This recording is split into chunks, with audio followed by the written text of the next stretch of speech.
Okay, greetings, brothers and sisters.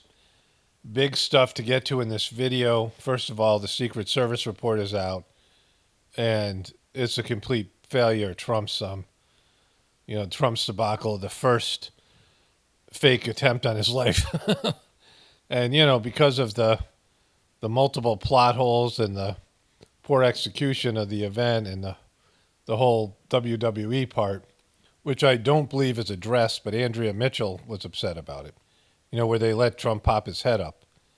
But the whole thing is a debacle. Like no one was in charge, all this stuff. And I'll get into this. I'll show you some video on that.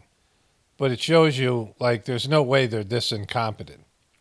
I mean, if they're this incompetent, they might as well just get rid of Secret Service altogether and hire private people because it was like they failed pretty much across the board. Like they, like you might as well not have any security at all.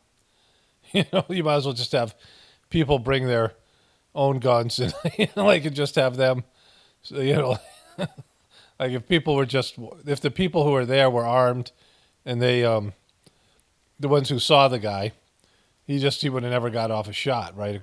According to the official story.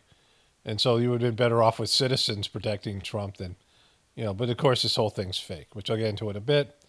I'll show you that. Kamala Harris gave her full solo interview with the news channel with CNN or MSNBC.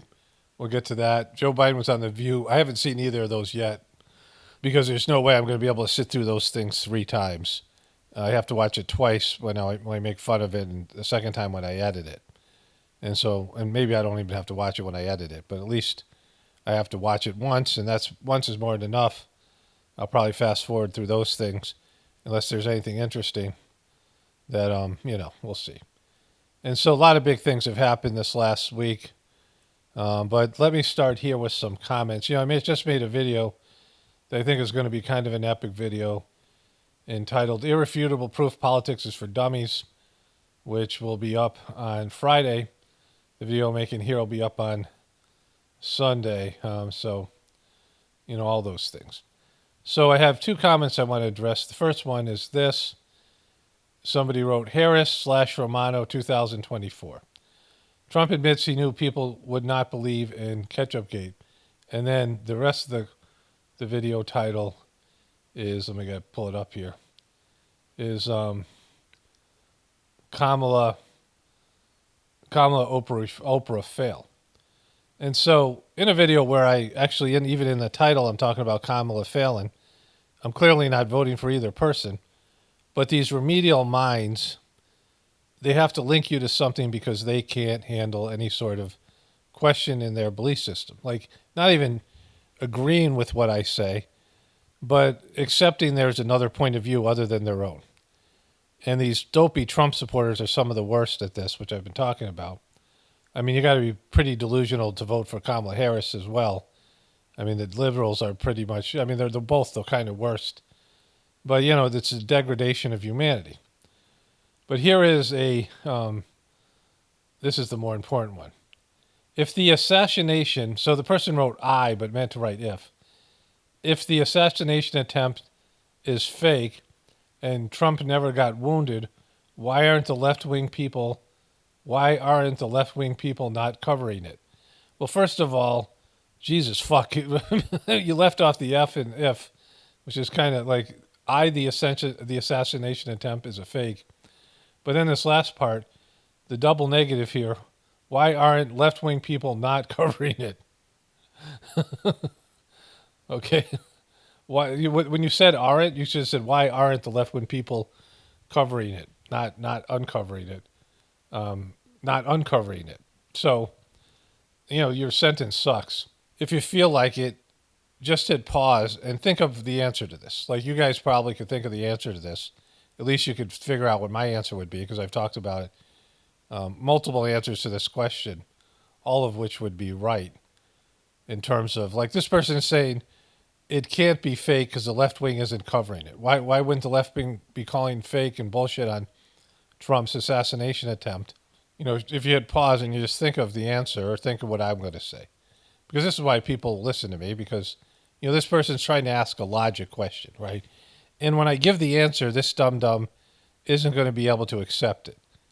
Because even though I can give multiple answers to that question, and there are so many different answers, why the left wing isn't saying calling bullshit on Trump's assassination attempt. And so the very first one, which I said right off the bat, the Secret Service are involved. And so nobody in the mainstream media can call bullshit on this unless they want to call say the Secret Service is completely compromised, enough so that they're willing to pull some sort of almost false flag type event with Trump and politically swing the election towards his, because that's what this was about, right? It happened right before his convention, that the Secret Service was compromised enough that they would go along with this, right? That they went along with this debacle, and they had to for it to work. I mean, they had to let Trump pump his arm up. They had to let Trump, so one of them had to spray him. Somebody in that pile had to spray Trump's ear with ketchup, right? Oh, by the way, that last video, the one that I say Trump calls, Trump said that he showed his wound to that guy, whatever the fuck his name is, that effeminate Fox News guy. And he was the only person he showed his cut to because he knew people would call bullshit on it. So he wanted people to see it, right? He wanted people to see that there was a cut there. But anyways, I put a thumbnail which showed Trump's ear without any kind of bandage or with the bandage on it, and then like a small bandage, and then I showed his ear bleeding, with fake blood. And YouTube pulled the thumbnail. They said it was inappropriate because it was graphic. Like fake blood dripping down Trump's ear and a Band-Aid. I compared the two in the video, and it was like the thumbnail. They didn't give me a community guideline strikes, but they took down the thumbnail, which is just sad and silly. Like, that's what I'm up against. That's why, remember to like the video, subscribe. I mean, they're shadow banning me, all the things you can do to support the channel, share videos, tell people about it. People aren't getting notified as much. Make sure you subscribe and hit the bell. Make sure you do things to let YouTube know you're still interested in the videos. There's a way to financially support the channel through the membership program or donations through my PayPal. There's a PayPal link in the description box and all those other things, right? But getting back to the question here. So the first answer is that they can't call BS on it because the Secret Service would be involved, and you can't do that. Number two, they can't call BS on shootings because their whole thing is victim consciousness around shootings, like A.K.A. Alex Jones and whatever it is. So they can't, anything that would be about gun control or painting guns negatively, they can't call BS on it, right? I mean, it's being covered as an official story. That would make them conspiracy theorists. It also make them look like assholes. I mean, if they could turn around and blame it on Trump, they would blame it on Trump, but they'll never say it's a hoax. They don't say things are hoaxes. So you know how Trump would handle it if they came out and said it was fake, and he would attack them in the media and act like a victim. He would play right into his hands. Big part of their whole line of their arguments is about how right-wingers and Trump and all of us are crazy conspiracy theorists. And then they come up with some crazy conspiracy that Trump and the Secret Service or all the people that were involved in there faked an attempt. And again, going back to the Secret Service, somebody had to spray him with ketchup, and then they had to let him pop his head up and yell, "Fight, fight, fight, fight." And that was completely staged and acted. And plus he mouthed the words. He didn't even say fight. He was close to a microphone, but he just mouthed the words as he was going to to his car. And, he wasn't really bleeding. His cut was non-existent. There was no evidence that there was ever a cut at all. The blood had already dried. I mean, it was just so bogus. And that must have meant that they were involved the whole time. And not one of them came and said, look, they were spraying fake blood on him. Like, he was in a pile of people. There was all these people around him. And he said there was blood on his hand, and we all saw there wasn't any blood on his hand. And when you see his hands after he got up, there's a little bit of dry blood, but no real blood. He said that he touched his ear and his hand was covered in blood, which he lied about, and they still didn't call bullshit. I mean, he was literally lying about what we can see it. It's on the fucking video, right?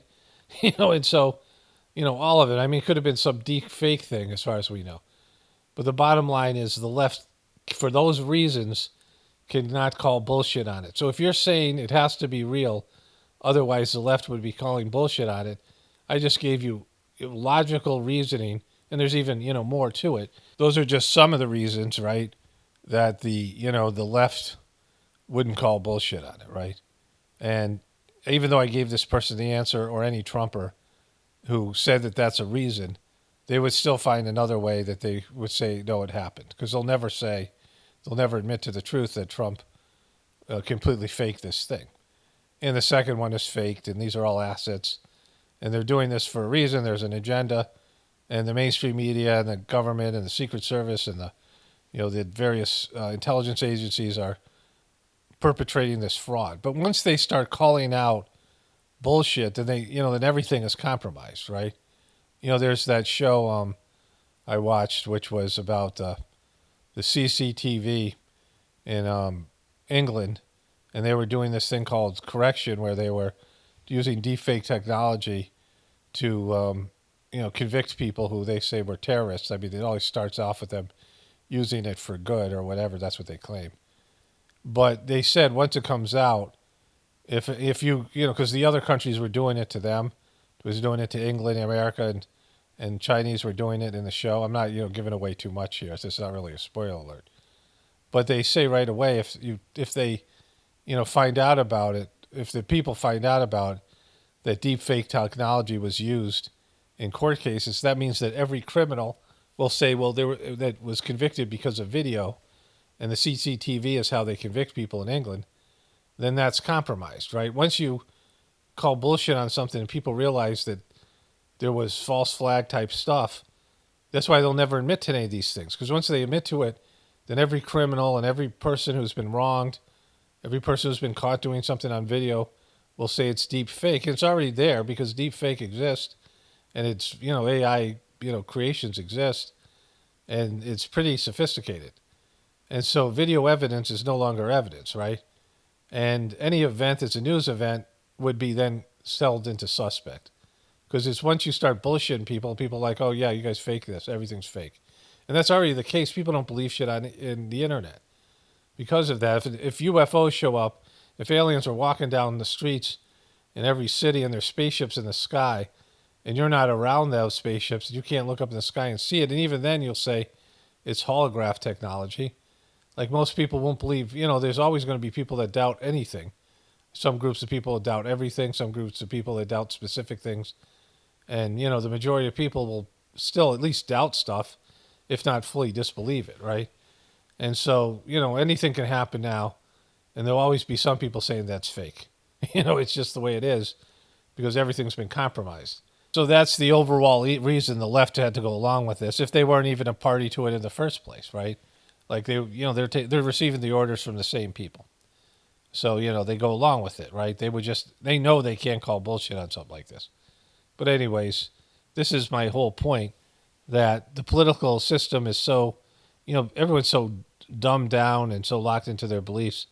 None of it matters. Like nobody can, very few people can, face the truth when it's something that they believe in, or it's somebody they believe in. If they like Trump and they're going to vote for Trump and they're Trumpers, then Trump can do anything and they're never going to call bullshit on it.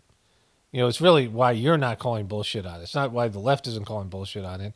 Why aren't other truthers? Why aren't all the people in the truth community calling bullshit on something that's so obviously fake? Ketchupgate. It's so stupid. And now let's get to the Secret Service report here.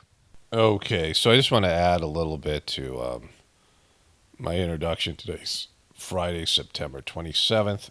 So, I was thinking about how I don't have much faith in humanity. I don't expect very much from people in terms of a very specific thing, and that is being able to confront their own belief structure and worldview. And I can say this because I think I've done personally a pretty good job at it, given that the Sajmark system meant so much to me, and it was, a painful realization that Dodgy was a fraud.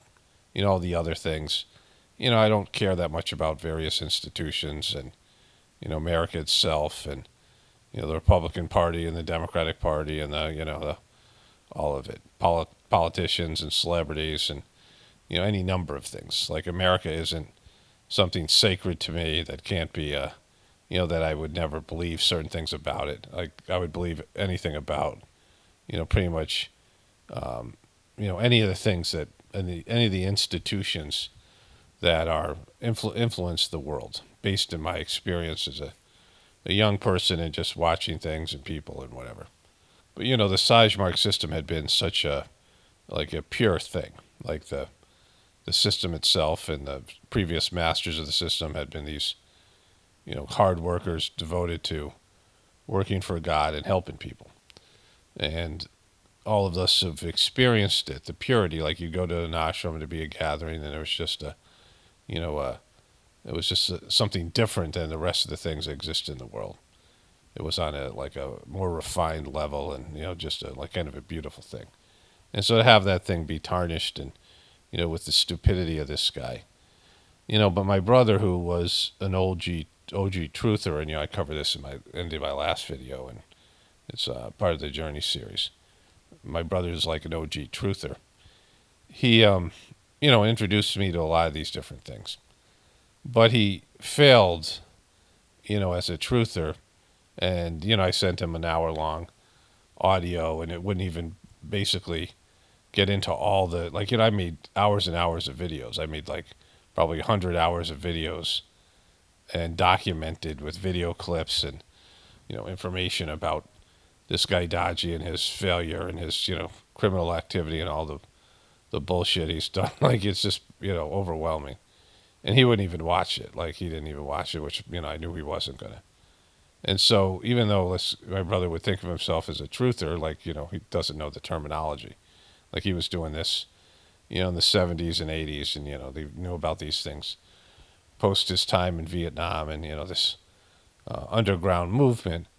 But when it came to something personal to him, and of course he's attached to the organization and the people that run it, and he's, his life is kind of dependent on them in certain ways. He doesn't have any kind of his own thing now. He just, does work for the mission. He's retired and, all of these things. And so his inability, he shares the same DNA and has some of the, same ways, thinking patterns and some of the things I do. I mean, we're different people, but we have some, it's probably the person I'm most similar to in the truth community, and certainly in doing the Sizemore system. And he can't even look at it and even think of the possibility that Dodgy might be a scumbag, he just, or failed in some way. He can't go there. It's not possible. No matter what Dodgy does, no matter what happens, he'll just, in a very sheeple way, rearrange it. And I expect nothing more. I just understand this is the way people are. The same thing happened with the so-called truth community when, one of my viewers said that he had seen 60 videos on, truther videos on the first Trump assassination attempt. And only 3 of them even questioned whether it was legitimate or not. And it's your job as people in the truth community to question everything, especially with something that's riddled with so many bullshit things, right? And so there's no truth community. There's no truth community. If you've fallen for fucking Trump, if Trump has sandbagged you, if you believe in Trump, then you're not a truther. You can't believe in this guy. There's so many, obvious issues with the guy. But if you're buying into it, whatever way you're buying into it, and you won't even question something that totally looks fake. I mean, it's just so fake. It's fake, right? If you can't see that, or at least even admit to the possibility, that's the other thing. If you're no way that's fake, we're not even going to go there. Well, that's your job to go there. If you're somebody questioning the official story in every capacity, every time there's something that comes from the official media and the official, whatever it is, the intelligence community, the government, everything, you have to question it. You have to question at least whatever parts of it, or you have to. It's just what you do. You don't accept anything they say because they're proven liars. And Trump is one of the biggest liars ever.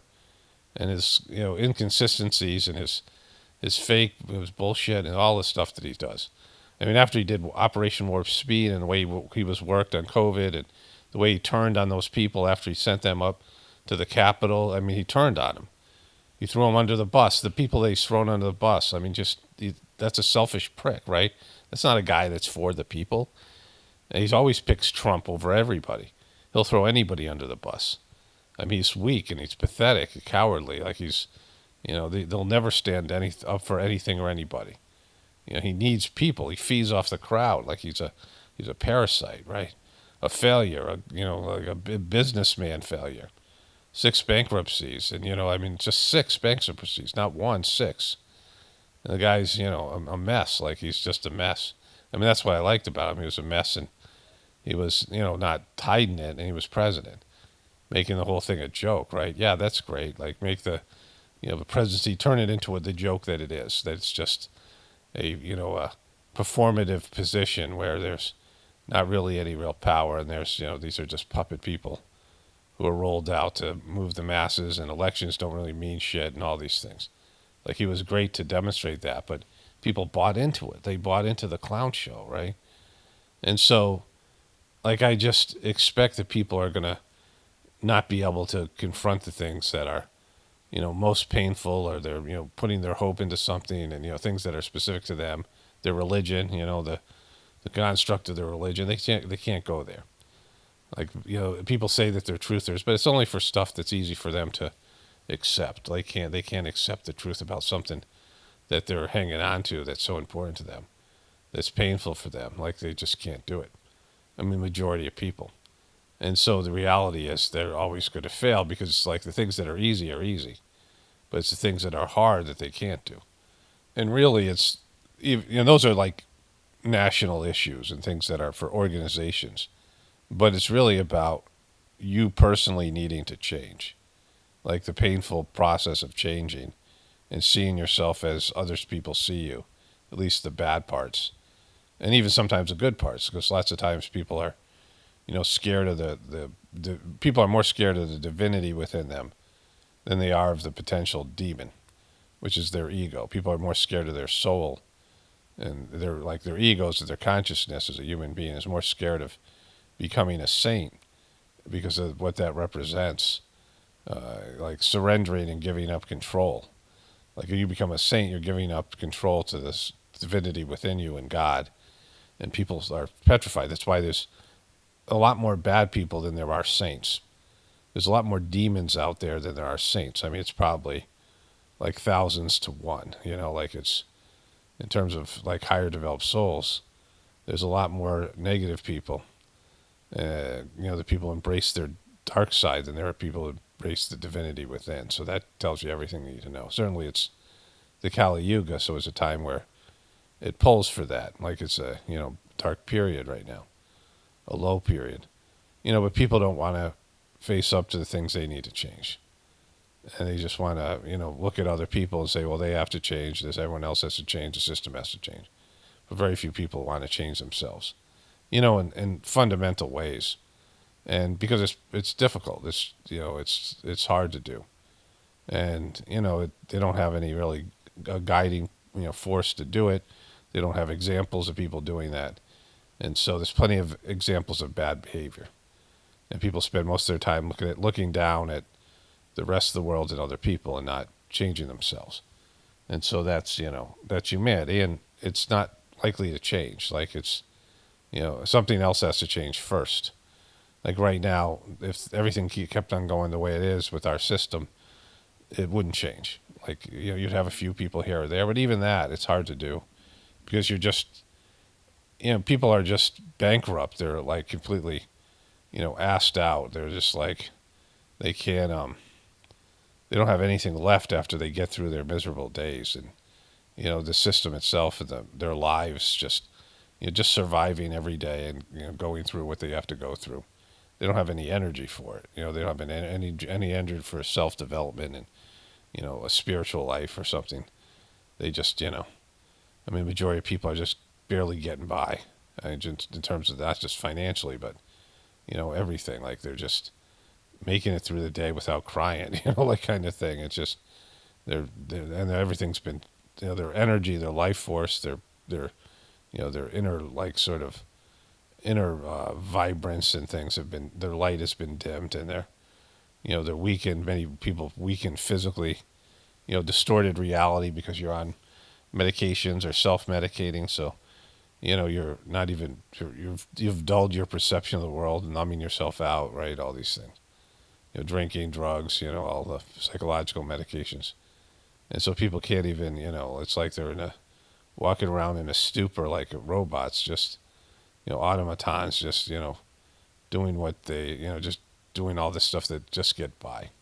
And so there's just nothing there. They have nothing inside them, no strength, no character, no initiative to push past all that and do something extra and work on themselves and connect with their souls and establish some kind of spiritual path or whatever.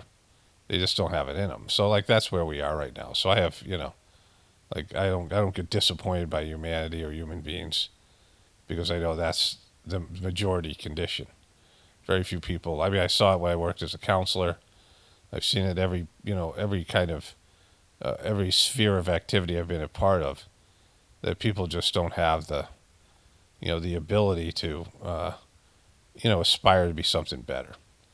It's just it's just not something that most people will ever even flirt with, never mind be able to do. And just just when they start going, I mean, you see this with people they're starting to do well, like they're an alcoholic and they get a job and they're cleaning themselves up, and they've repaired their relationship, and everybody's happy and the family comes back together and the alcoholic is not drinking, and then shit will happen, just a bunch of bad shit will happen, and the person starts drinking again. It's just they can't catch a break, right? Just when you start to get going in a positive direction, stuff will happen and pull you back in, and tragedies, and it's you can't escape the consequences of your previous behavior, and can't walk away from it, and it just pulls you back into it.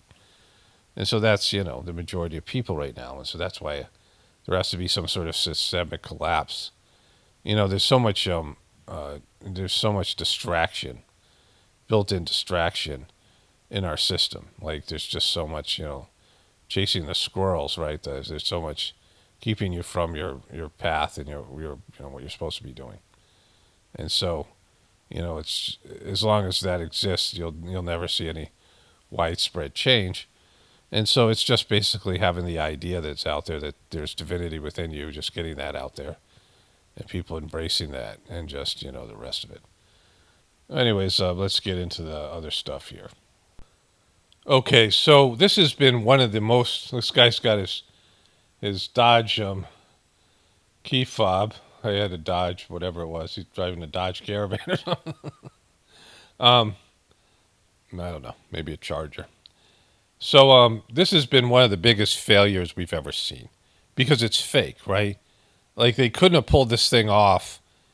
The whole Trump, Ketchupgate. They couldn't have pulled it off without the Secret Service being compromised and being completely complicit and looking incompetent, because there's no way to execute something like that without the Secret Service looking really bad.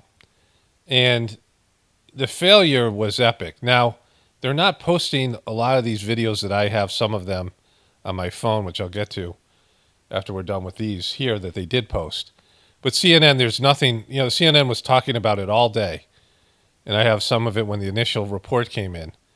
And yet they didn't post any of those clips on YouTube, which, that's where they get all their real views, right? Social media is where the mainstream media gets all their views. So this is MSNBC or NBC News. Tonight, the Secret Service once again facing scrutiny. Two law enforcement officials telling NBC News an agent in Vice President Harris's detail has been placed on administrative leave for allegedly groping a Harris staffer. Those sources saying the agent was allegedly intoxicated at the time. The agency says it's investigating. All of it comes on the same day as a scathing Senate investigation. So this is only a minute and 26 seconds long on an NBC News report. MSNBC, they have people talking about it, but they don't get into the details. Lucky I have it on my phone, because I recorded it when it came in. But we'll get to that in a bit here. and outlined a long list of human errors made by the agency on the day of. Like, look, this right here should have never happened, right? This is like, look at these guys. This Trump thing and him mouthing the words with this fake blood on his face, fucking, it just shouldn't have happened, right? Like, this is when we'll get into that because I'll show you the clip in a second. You know, everyone knows that shouldn't have happened, and this was Trump's big moment. Like, if he doesn't do this, then this is a kind of a nothing burger for Trump. This was the prize. This was the big moment for Trump, being able to yell "fight, fight, fight" in the face of fake getting imaginary bullet hitting him in the ear, right? Agency on the day of the attempted assassination of former President Trump in July, including a Secret Service counter sniper team not alerting Trump's security detail despite seeing local law enforcement running with guns drawn toward the building where the shooter was. Investigators asking, did the thought even cross your mind that you should inform someone to keep Trump from going on stage or get him off stage? The sniper responding, the thought did not cross my mind. Come on. That's like, you know, that can't be true, right? That can't be true. Any kind of, anomaly, any kind of issue that isn't normal, anything that's outside of the normal range of behaviors where there could be a threat, you don't let the guy go on stage. Like, there's pride in the fact that you keep people alive. Like, if Trump was dead, and of course he wouldn't because it was fake, but if he was dead, like, all those people would experience career shame. All of them would have been a part of the failure. And anybody who could have stopped it, like the sniper seeing that there's a guy on the roof for 9 minutes with a gun and not shooting the guy, if you didn't stop it, it's career suicide, right? And you live with that, a complete failure of your job. A house cleaning and management, not just in the field, but the policy. This guy, he was, he's big into that. After that big event in Connecticut, he passed this thing about emotional learning, getting emotional stuff in school, like getting in charge of your kids' emotions.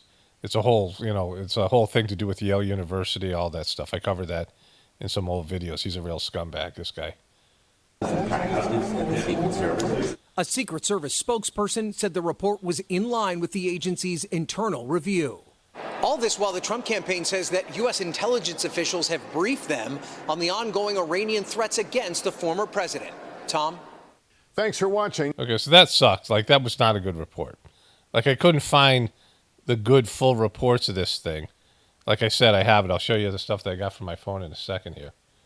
But, this is just, like, they're not going through all the details of how bad it was.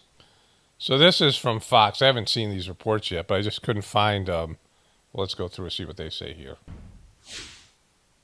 Take a look at what happened. Multiple foreseeable and preventable failures allowed a would-be assassin to fire multiple shots toward former President Donald Trump during a campaign rally in Butler, Pennsylvania, back in July. It's a tragedy of errors, just one after another. The preliminary bipartisan Senate report found failures at nearly every level ahead of the shooting, including no clear chain of command, no coverage plan for the building where the shooter fired from, no single line of communication, and equipment failures. When you have human So it's going to get even worse than that, right? error, you fix it by replacing the humans. The Secret Service responded to the report, saying many of the insights gained from the Senate report align with the findings from our mission assurance review and are essential to assuring that what happened on July 13th never happens again. The report comes just a day after a second would-be assassin who allegedly plotted to kill. Okay, so this is, again, lame. Let me go to the stuff that I have copied from my phone here. Are they too close to him? Why did they let him stand up? Well, that's one of the things we're looking at. I don't think there's any indication that they were, too close to him from a relationship standpoint. I must have been eating lunch, and so I turned on MSNBC, and this came on, and I was like, wished I could have recorded that part, gone back farther to see what Andrea Mitchell was starting to say. But she said, were these guys too close to him? Like, were they friendly with him? They allowed him to stand up, right? Because that was probably the biggest egregious failure, across the board. Like, Morning Joe called it out. I mean, all these people did. All the shills called it out. And so, like, these guys ceased to be Secret Service trained people when they allowed him to do the fist pump. And that was the whole point of this event, was for Trump to pump his fist and say, fight, fight, fight. That was the whole thing that, bled into his, or ketchuped into the whole, convention that was about to occur.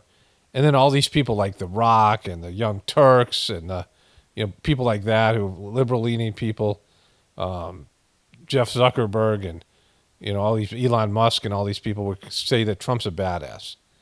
Like all these people calling Trump a badass for doing that when it was just all fake, right? But we know the biggest part of this was that was what was supposed to happen. And so CNN hadn't covered it yet, so I went and taped what CNN had. And I guess I came back to it later, so I would miss it. But Andrea Mitchell said this thing about why did they let him stand up, which, as far as I can tell, is not addressed in the report. Like, they don't even mention that, because that's something they should never be. All those people should be fired. And they're still around Trump now. And so the only real reason for them doing it was part of a script, because it's against your training. Keep his frickin' head down and march him to the car or whatever it is, right? Shielding him from any possibility. Shield him with your body from any possible second sniper or whatever it is, right? But letting him stand up and pump his fist was never, like, that's just something like you see in movies. But, like, it's not protocol. It's the exact opposite was supposed to happen. All the other failures were not as significant as that. And there were some epic failures. And so you can tell this thing's fake because these guys weren't, like, trained. I mean, it was a complete breakdown on every level. And they get into a little bit more here. A new Senate report reveals stunning failures from the Secret Service around the attempted assassination of Donald Trump at a Pennsylvania rally in July. The report comes as CNN spoke with nearly a dozen current and former Secret Service agents who describe an alarming level of dysfunction within the agency. Joining me now is CNN national security reporter Zachary Cohen and CNN senior White House producer Betsy Klein, who has an eye-opening new piece on CNN.com about what's really going on inside the Secret Service right now. Zach, I want to start with you and this. You're saying that this report outlines what is the perfect storm of security failures, and there's bipartisan agreement that those failures were caused predominantly by incompetence on the part of the U.S. Secret Service. And they're saying that a lot of these failures were ultimately preventable and have not been resolved, in the months since the assassination attempt occurred. And look. Okay, so their excuse is incompetence. They're saying on every level. Like, they didn't secure the perimeter. They didn't secure the building. There was warnings, and they didn't do anything about it. They're going to get into the lack of communication things in a second here. But to say it's incompetence, like, you don't say it's, there's no incompetence in this kind of you can't have incompetence when it comes to something like this, right? And so the other explanation is this is a staged event, and this is what they were supposed to do. They were told to do this. This is what was supposed to happen. Like, that would be the only real explanation for failures on every level. Because they could have prevented this so many different times. Like, Trump could have been prevented from going on stage.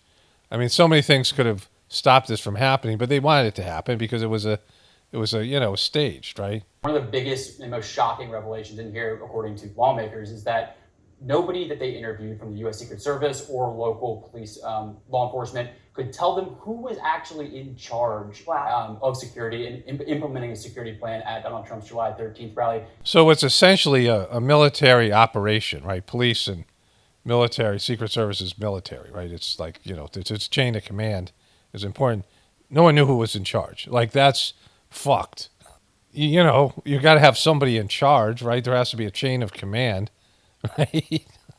And so, like, it's just so fake. Right, and specific lapses happened. It includes a failure to set up a visual barricade that would have blocked a clear line of sight to the president when he was on the rally stage. They lacked a plan to secure that building that the shooter ultimately climbed on the roof of and fired those shots at the former president. And then there was also ineffective communication. Radios were not working. People forgetting to pick up their radios that would have allowed them to hear warnings about a suspicious person prior to the shooting. There was also a breakdown in intelligence sharing before the rally happened. And specifically, this relates to that threat from Iran. We know Iran wants to, and has said it wants to assassinate Donald Trump. There was credible and clear intelligence passed along to the Secret Service before the rally on July 13th about that threat. There were some additional security assets provided, but not the entire presidential level package that the acting director says that Trump now received. So there's some questions as to why more assets weren't provided given the heightened threat level there. And then, of course, there was the unclear chain of command and inadequate surveillance resources. Those surveillance resources come along with that entire package that Trump didn't get until after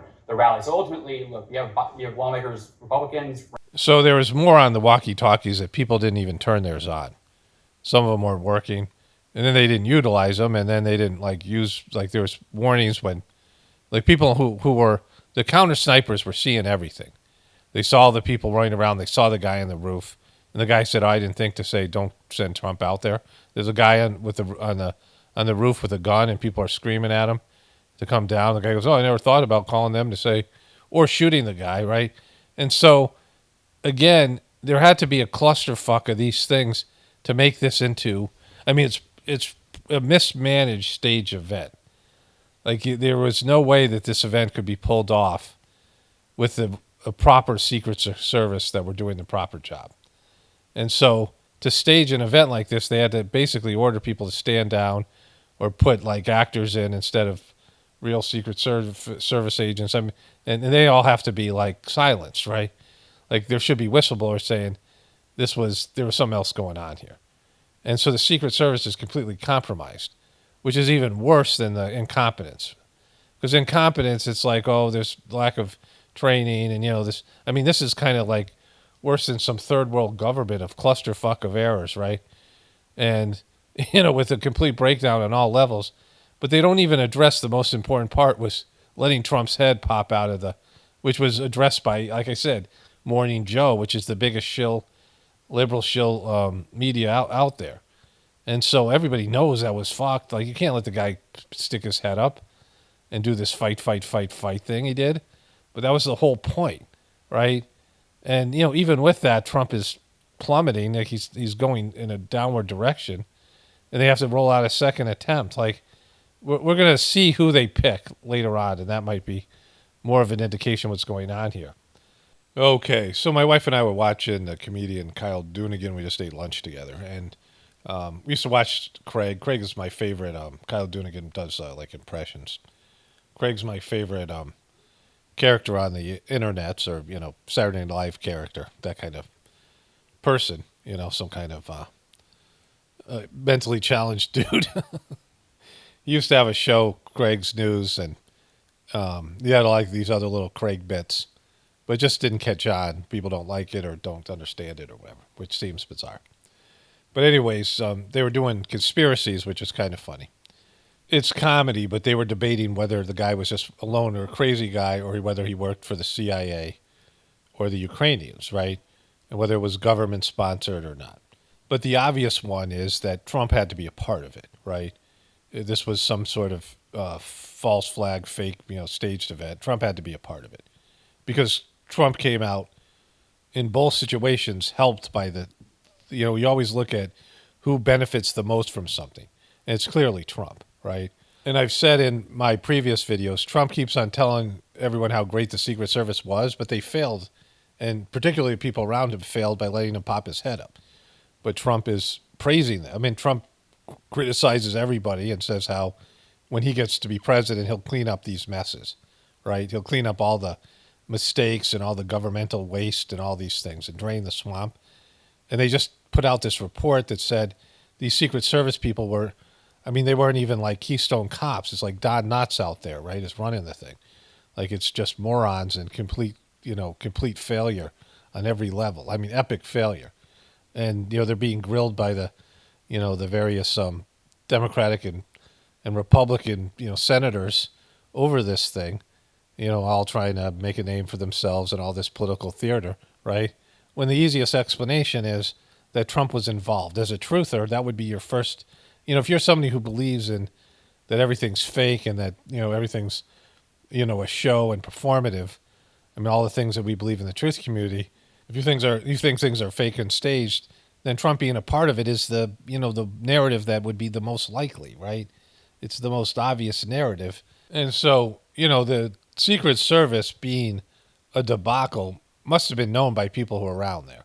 And if you were an agency, if you were the CIA, or if you were, I mean, CIA can kill people, and these governmental agencies that are efficient, America's good at killing people, right? And they have these highly trained. I mean, if you look at like the American military, in the Iraq War, over 1 million Iraqis died, and less than 5,000 Americans died, right? Like it's the disparity between. I mean, if you're talking about body count, you're talking about casualties and things like this. America always inflicts far more casualties. I mean, the same thing you see going on with Israel and the Palestinians, right? It's not fair that it's one country that's so much better prepared and I mean, in terms of the Palestinians, they don't even have an army. That's a straight up genocide. We'll get to Netanyahu, who gave this like god awful speech at the UN. We'll cover some of that too in a bit.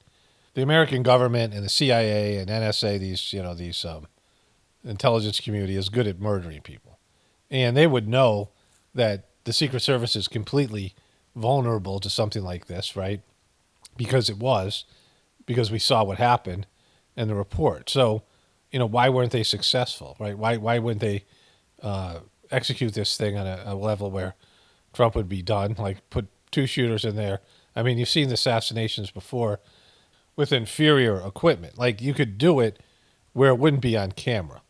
I mean, that would be the best way to do it. Like there's ways that Trump would be exposed because he had a lesser than Secret Service detail, and not doing it on camera, not doing it at an event, or even doing it before he got on stage. I mean, for all you like Trumpers who think that the CIA's trying to get him and the government and all these things, it's an inside job to kill him.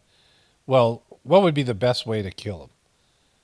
What would be the best way if you were an assassin or you're doing something like this? You wanted to get away with it, poisoning him, giving him, some sort of heart attack, one of those heart attack dart thing guns they have or something.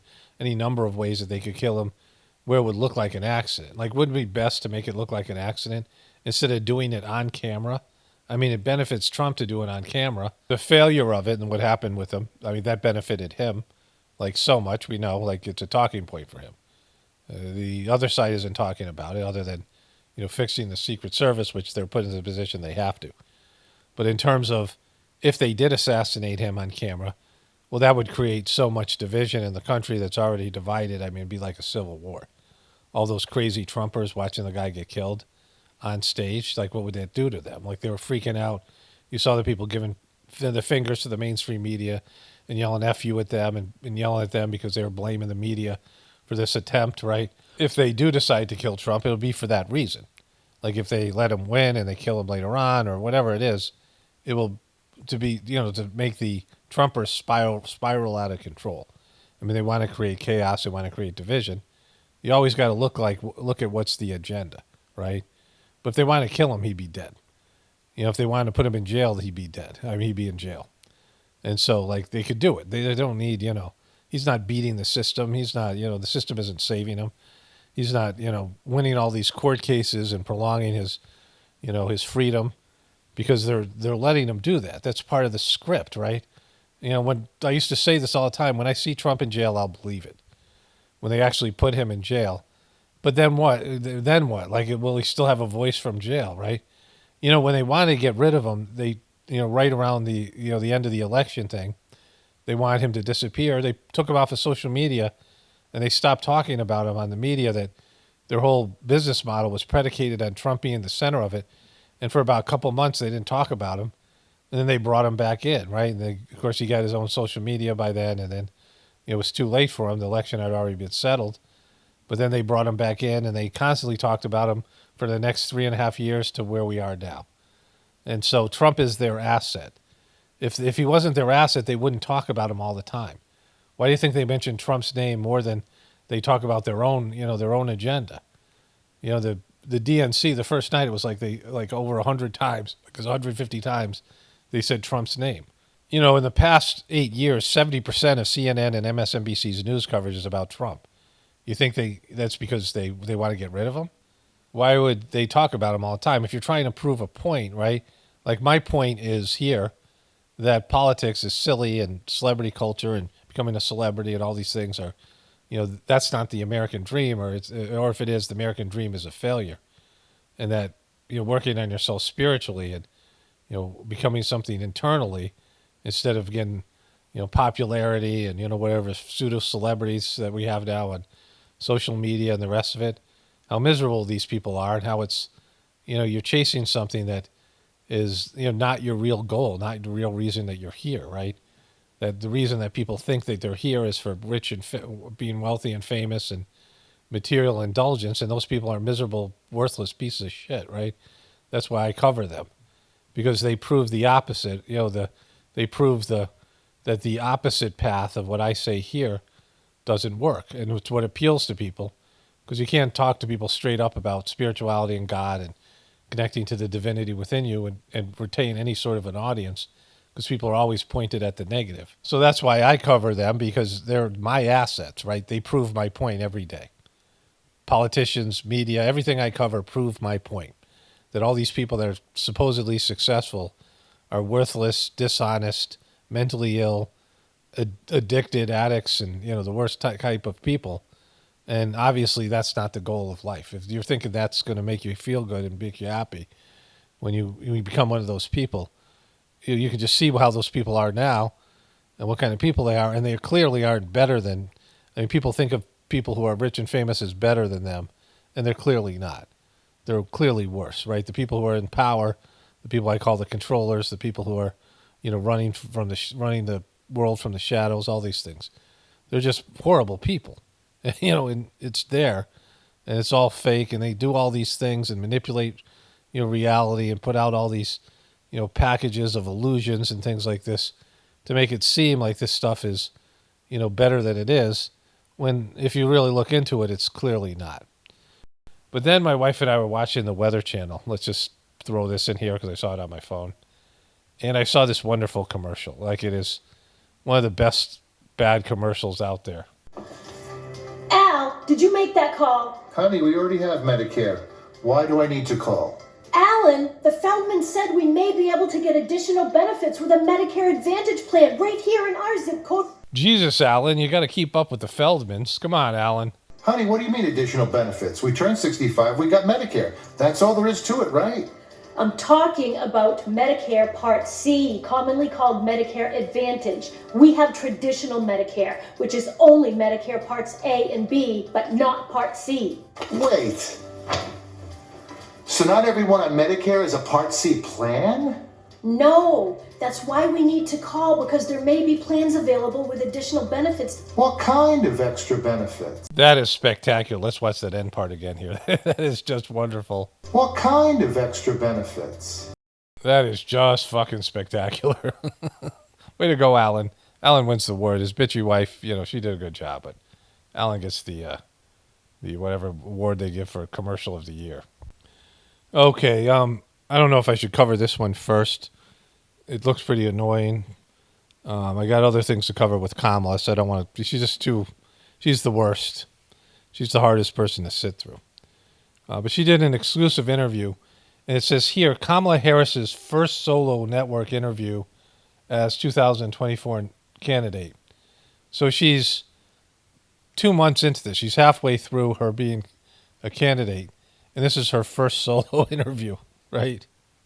Like, they had to bring her in with Walsh the first time. So let's just start it off here. I'm going to, again, fast forward through this and see if there's anything interesting. Madam Vice President, you just laid out your economic vision for the future. Yeah. Look at how happy. Look at her. Yeah, I did. But still, there are lots of Americans who don't. She's a former banker. And forget her name. I know what it is, but whatever. She looks like she should be one of those villains in a Roald Dahl, whatever his name is, Roald Dahl. The guy who wrote James and the Giant Peach and Charlie and Chocolate Factory. Like some English villain. Don't see themselves in your plans. For those who say these policies aren't for me, what do you say to them? Well, if you are hardworking, if you have... What if I'm a lazy piece of shit, right? Like, how many hardworking people are left in America? Let's be honest. Like, how many... Like, that's why there's immigrant labor. That's why people come in from other countries and get jobs over Americans. You think they don't want to hire Americans? You think they want to bring in people from another country? No. You think they want to increase the population? It's because Americans aren't hardworking, right? Americans are entitled, and it's just getting worse. So you think these kids today are hardworking? How many hardworking kids do you know? How many kids do you know out there that are hardworking, right? Like, just, what do you mean hardworking? Like, that doesn't exist anymore. The dreams and the ambitions and the aspirations of what I believe you do, you're in my plan. You know, if you have dreams and you're hardworking and you have aspirations, then my plan is for you. Sounds like it's a Ponzi scheme you're selling, right? Like, that's such a vague thing. Like, specific people are going to benefit from your plans that you're not going to do. They're just campaign promises you can't do anyway. But if you did do them, specific people would benefit. And you could list the people that are going to benefit based in the demographics and the kind of people they are. And people would understand how it would apply to them, right? But if you have dreams and aspirations and you're hardworking, my plan is for you. I have to tell you, I really love and am so... it's great watching her wheels turn. There's her guzzle lines there and her man hands. Energized by what I know to be the spirit and character of the American people. We have ambition. We have ambition. All you guys who have ambition, my plans are for you. If you have any kind of ambition at all, hey, this girl's for you. Have aspirations. You have aspirations too? Again, I've said that before, but I'll say it again. Dreams. Dreams too. I'm just repeating myself now because I don't really know what the fuck I'm talking about. Everything I say is just fluff. But if you have dreams, aspirations, and ambitions, my plan is going to work for you guys. Just if you can check any of those boxes or all three of them, then I'm here for you. You ever had a dream? Yeah, my plan works for you. You ever had any ambition? Right? You ever aspire to be anything? My plan. We can see what's possible. We have an incredible work ethic. But not everyone has the access to the opportunities that allow them to achieve those things. We have all those things, but if you don't have the money that I'm going to hand you, so that you can go explore your dreams and aspirations and ambitions, then you don't have a shot. But with me, handing out money to people, anybody with a dream. But we don't lack for those things. But not everyone, gets handed stuff on a silver platter. Yeah, and so we want you all to be Donald Trumps. We all want you to be Donald Trumps where you have a silver platter. I'm your silver platter so you guys can all be Trumps. You can make America great again by being Trumps. So my vision for the economy, I call it an opportunity economy, is about making sure that all Americans, wherever they start, wherever they are, have the ability to actually achieve those dreams and those ambitions, which include... It sounds so specific. It just makes sense how specific she is. It's just an opportunity economy for anybody who's struggling out there, who wishes they could get a handout to help them, start some, everyone's an entrepreneur. Okay, so I'm editing. I just want to add this. When you make a plan, an economic plan, or any kind of plan now, you use analytics, and of course now they have AI and all these things. And you have people crunch the numbers, and you'll get the long-term goals and how to fix problems and, motivate and generate, whatever the economic solutions are that you need for the current problems, right?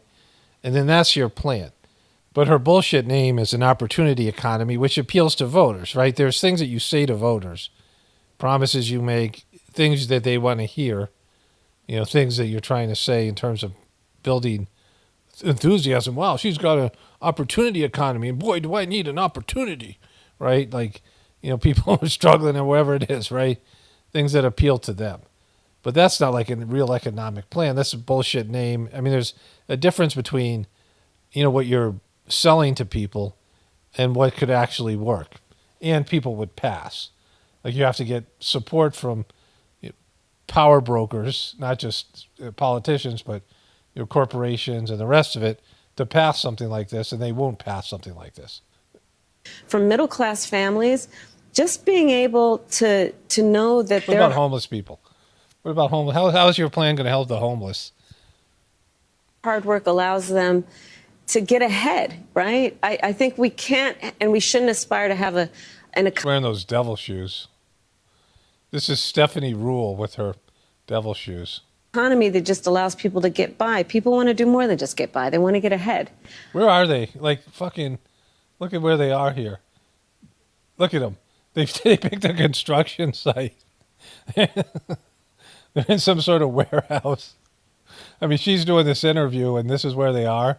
This is where all the heart. This is where all the people who have dreams and ambitions and have all that shit go on. And this is if they just had some money, they could be entrepreneurs and they can leave this job behind because they're so hardworking. More than just get by. They want to get ahead. No way. They want to get ahead. I mean, it just makes sense. They're getting by now, but with Kamala Harris, they can get ahead. It just makes so like everyone. You know, when you think about Kamala Harris, you think about getting ahead. At least one guy does. And I come from the middle class. Look, my mother raised my sister and me. She worked hard. She saved up. By the time you had a single mom that was hardworking with a sister? I was a teenager, she was able to buy our first home. She bought a home when you guys were teenagers after she worked so hard as a doctorate level scientific person that worked in like biology, that works for like big pharma and universities. And she was able eventually, with her high level of education and training, afford a house in Silicon Valley. And she was such a hardworking person. And, home ownership for too many people in our country now is elusive. Gone. Not to Donald Trump. He just gets handed anything on a silver platter. But I know about home ownership being hard. The day of everyone thinking they could look at this freaking ghoul here. Actually live the American dream. So part of my vision for the... Why is she shaking her head and like this is just gobbledygook? She says this shit all the time. It's very vague. She doesn't indicate how she's going to do it, how she's going to pay for it, the specifics of a plan. And she just says the same old shit time and time again. And that woman, Stephanie Rule, like, oh my God, this is amazing. You're so amazing. That's brilliant. You're freaking brilliant. Look at her. Look at her freaking face here. Look at her face. Watch. The American dream. Let's go back a little bit farther. I'll turn this off here. Yeah, American dream. You know what I'm talking about, ambition and dreaming and aspirations. And people can't afford and can't get ahead. And, I know about that because I came from a working class family and in Oakland, which is really Berkeley. And, I know about all that shit. And, I know I'm not a silver platter. Look at her. Yeah. That's great. Part of my vision for the economy is let's deal with some of the everyday challenges that people face and address them with common sense solutions, such as affordable housing. Boom. Kaboom. Affordable housing. How are you going to do that? You're going to get people to, in what way is housing affordable? You're going to build more homes when there's all these empty homes out there? You're going to have people sell their real estate when real estate is gaining in value because inflation is really much worse than people think. Like, how are you going to drive down home prices? Explain that. Because the Fed and the people who run the economy are trying to do that right now, and they can't do it. Left us with the worst economy since the Great Depression when you look at, for example, the employment numbers. It was during COVID, and employment was so high because we shut down the government, we shut down the country. Even before the pandemic, he lost manufacturing jobs by most people's estimates, at least 200,000. Okay, so Trump had epic economy and jobs because he deregulated everything. It was a bullshit move on his part. But he did have a good economy. And it was not a real economy because, again, like what I just said about, he deregulated everything and the derivatives market took off again. And there's always short-term gains for that. But Stephanie Rule called her kind of on that about the, COVID part. But they pushed for the government being closed down. And everybody knows it. The liberals and the Democrats, that even Bill Maher was talking about that. And people know that they're the ones who pushed for the Trump did close down the economy because he got worked. I mean, they both are complicit. They both fucked up, right? And she kind of calls her on it, but doesn't call her on the other part because the Democrats were the one who pushing all those restrictions, and they're the ones pushing for mandates and all that bullshit, right? And then, they came along and said, we solved COVID when COVID solved itself. It literally mutated itself out of existence, right? And it wasn't the vaxxers, it wasn't the medical stuff, it wasn't any of those things. Bill Gates even said that, right? And so this whole thing is like a sham. Okay, just want to put a little quick voiceover here. I took a little break. We have where we live a native tree sale. Like close to our house, there's like a 4-H, bunch of 4-H farming buildings, and they have various activities there. And every year they have a native tree sale where they sell trees that grow in the local area, which is quite extensive.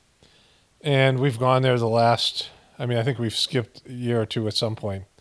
But in the last 5 years, we've gone there like 4 times, something like that, right? And my wife and I went to go there during lunch, but there was, lunchtime, and it was just packed with people. So I said I would go back with the pickup truck.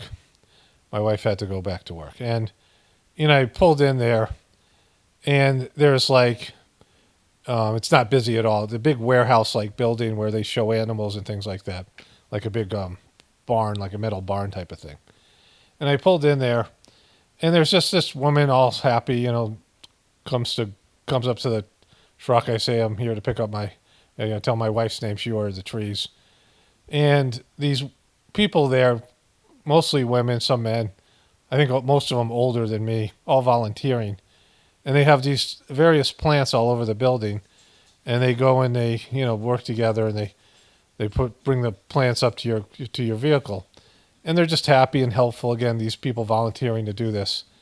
And this is like stuff I usually don't cover here, right? Where people are actually making the world a better place and doing good things. It's fun to go there. It's like it's like a little bit of where people are doing good things, right? Oftentimes people who are farmers or work with nature, they're more generous and they're more, they have more life force. A lot of these people are growing these types of plants that produce food. We've gotten like all these trees from them before. And there was another thing my wife and I found this year.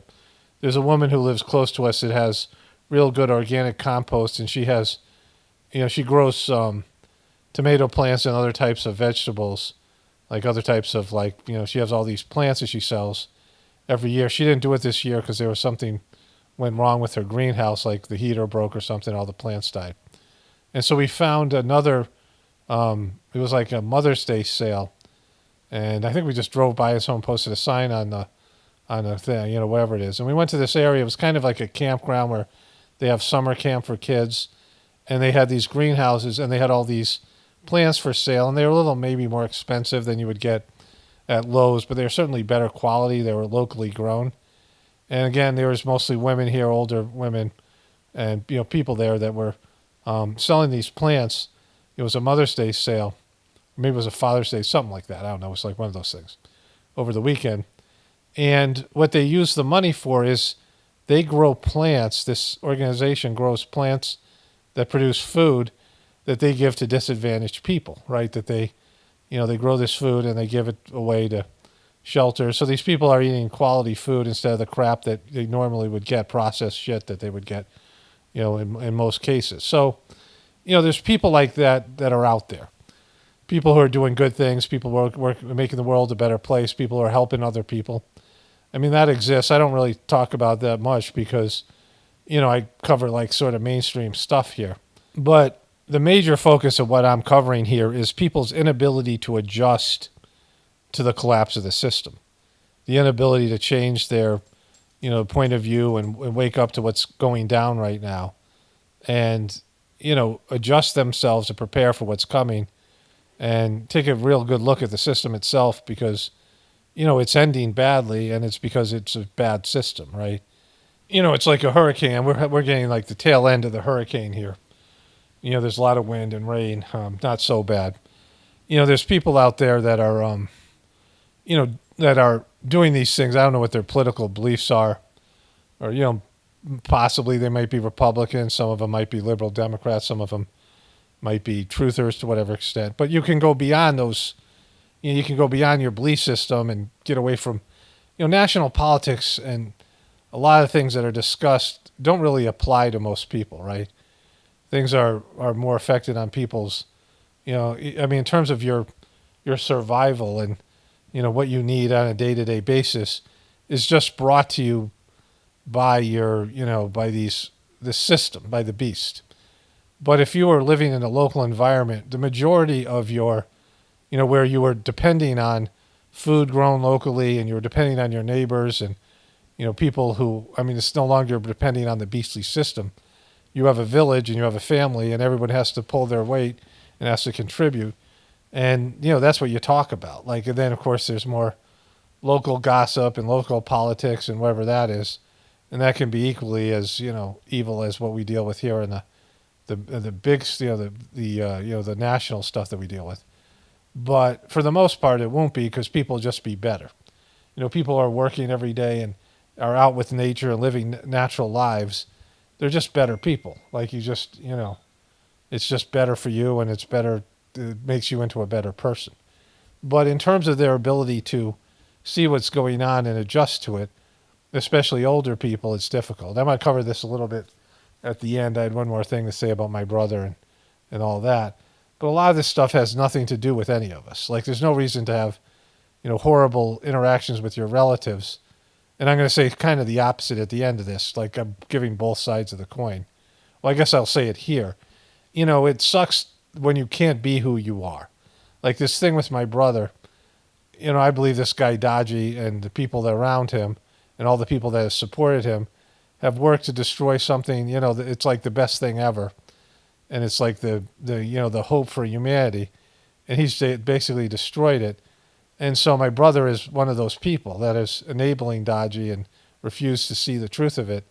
And so, like, I can't say, my belief, and I don't want to hear his bullshit, right? Because I know what he believes, and it's just wrong, like he's, supposed to be a truther.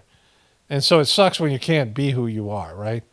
But there is ways you can be who you are in a local environment and talk about local things and farming and things that are imperative without talking about politics or, your belief in, what happened with Trump, which really is kind of meaningless. If you don't watch TV and you don't go on the internet and look into these things, and people do that, they shut all this stuff off and they realize they're much happier.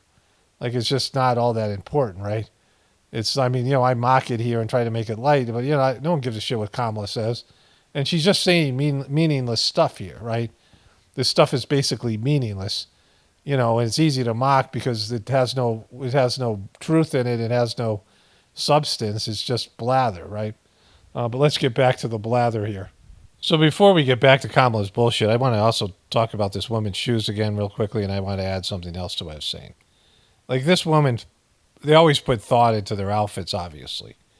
And those shoes stand out. Like I kind of know red bottom shoes, and I talk about how there's some kind of devil thing or whatever. I don't know if those are red bottom shoes, but whatever they are. She chose to wear red shoes, which has the ruby slippers. There's all kinds of symbolism behind this. But she's wearing one of those frocks like the Kate Middleton wore, that was the same frock that was used in the, let's see if I have the picture there. I can put that up here. In the, Rosemary's Baby movie, which was Birth of the Devil. But, the amount of effort they put into these outfits and all this stuff. And if I notice something, because I'm not going to notice stuff like that, right? I'm watching it, so I will notice more than I usually do, like when I'm out in the real world. But anyways, there's just that. And so what I was going to add is there's also good Christians out there, people of every religion, or even atheists, or people who are just going out and doing good things, want to help people. There's lots of people who do that stuff. And I'm not saying stop doing it. Like I wouldn't say stop doing those things because, it's good for you spiritually. It's good for you as a person. But, it's like it's like throwing a cup of water into the desert, right? It's, the vast amount of everything is going in the wrong direction. And there are people trying to hold it together and, help other people. But most people are so sucked dry by the system.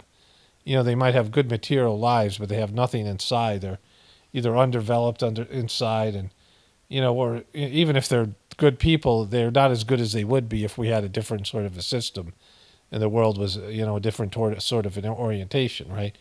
And so the people who are doing good things, they should be congratulated. Because, when I talk about religion, I talk about the negativity of religion and the bullshit aspect and the teachings.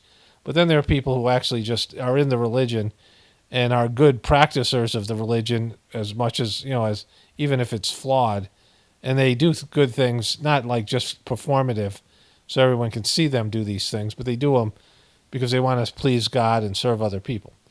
And which is great, right? And it's good for you to do that. That's, wonderful. But it is like they should be even more applauded because it's hard to do it at this time in our world. It's very easy to get cynical and give up and, not do those things. But even in all that, it's not going to make a difference, right? It's not going to make a dent in the evil right now because like everything's going south. And even if, like I said, you're a good person, it's measured on a curve, right? Like you might be a great person now, but you'd be an even better person if the system didn't suck so bad. Like everybody's going in the wrong direction. But anyways, let's get back to, speaking of the wrong direction, let's go back to Kamala here. Okay, so I'm just fast forwarding through this and I'm seeing if there's anything I want to cover.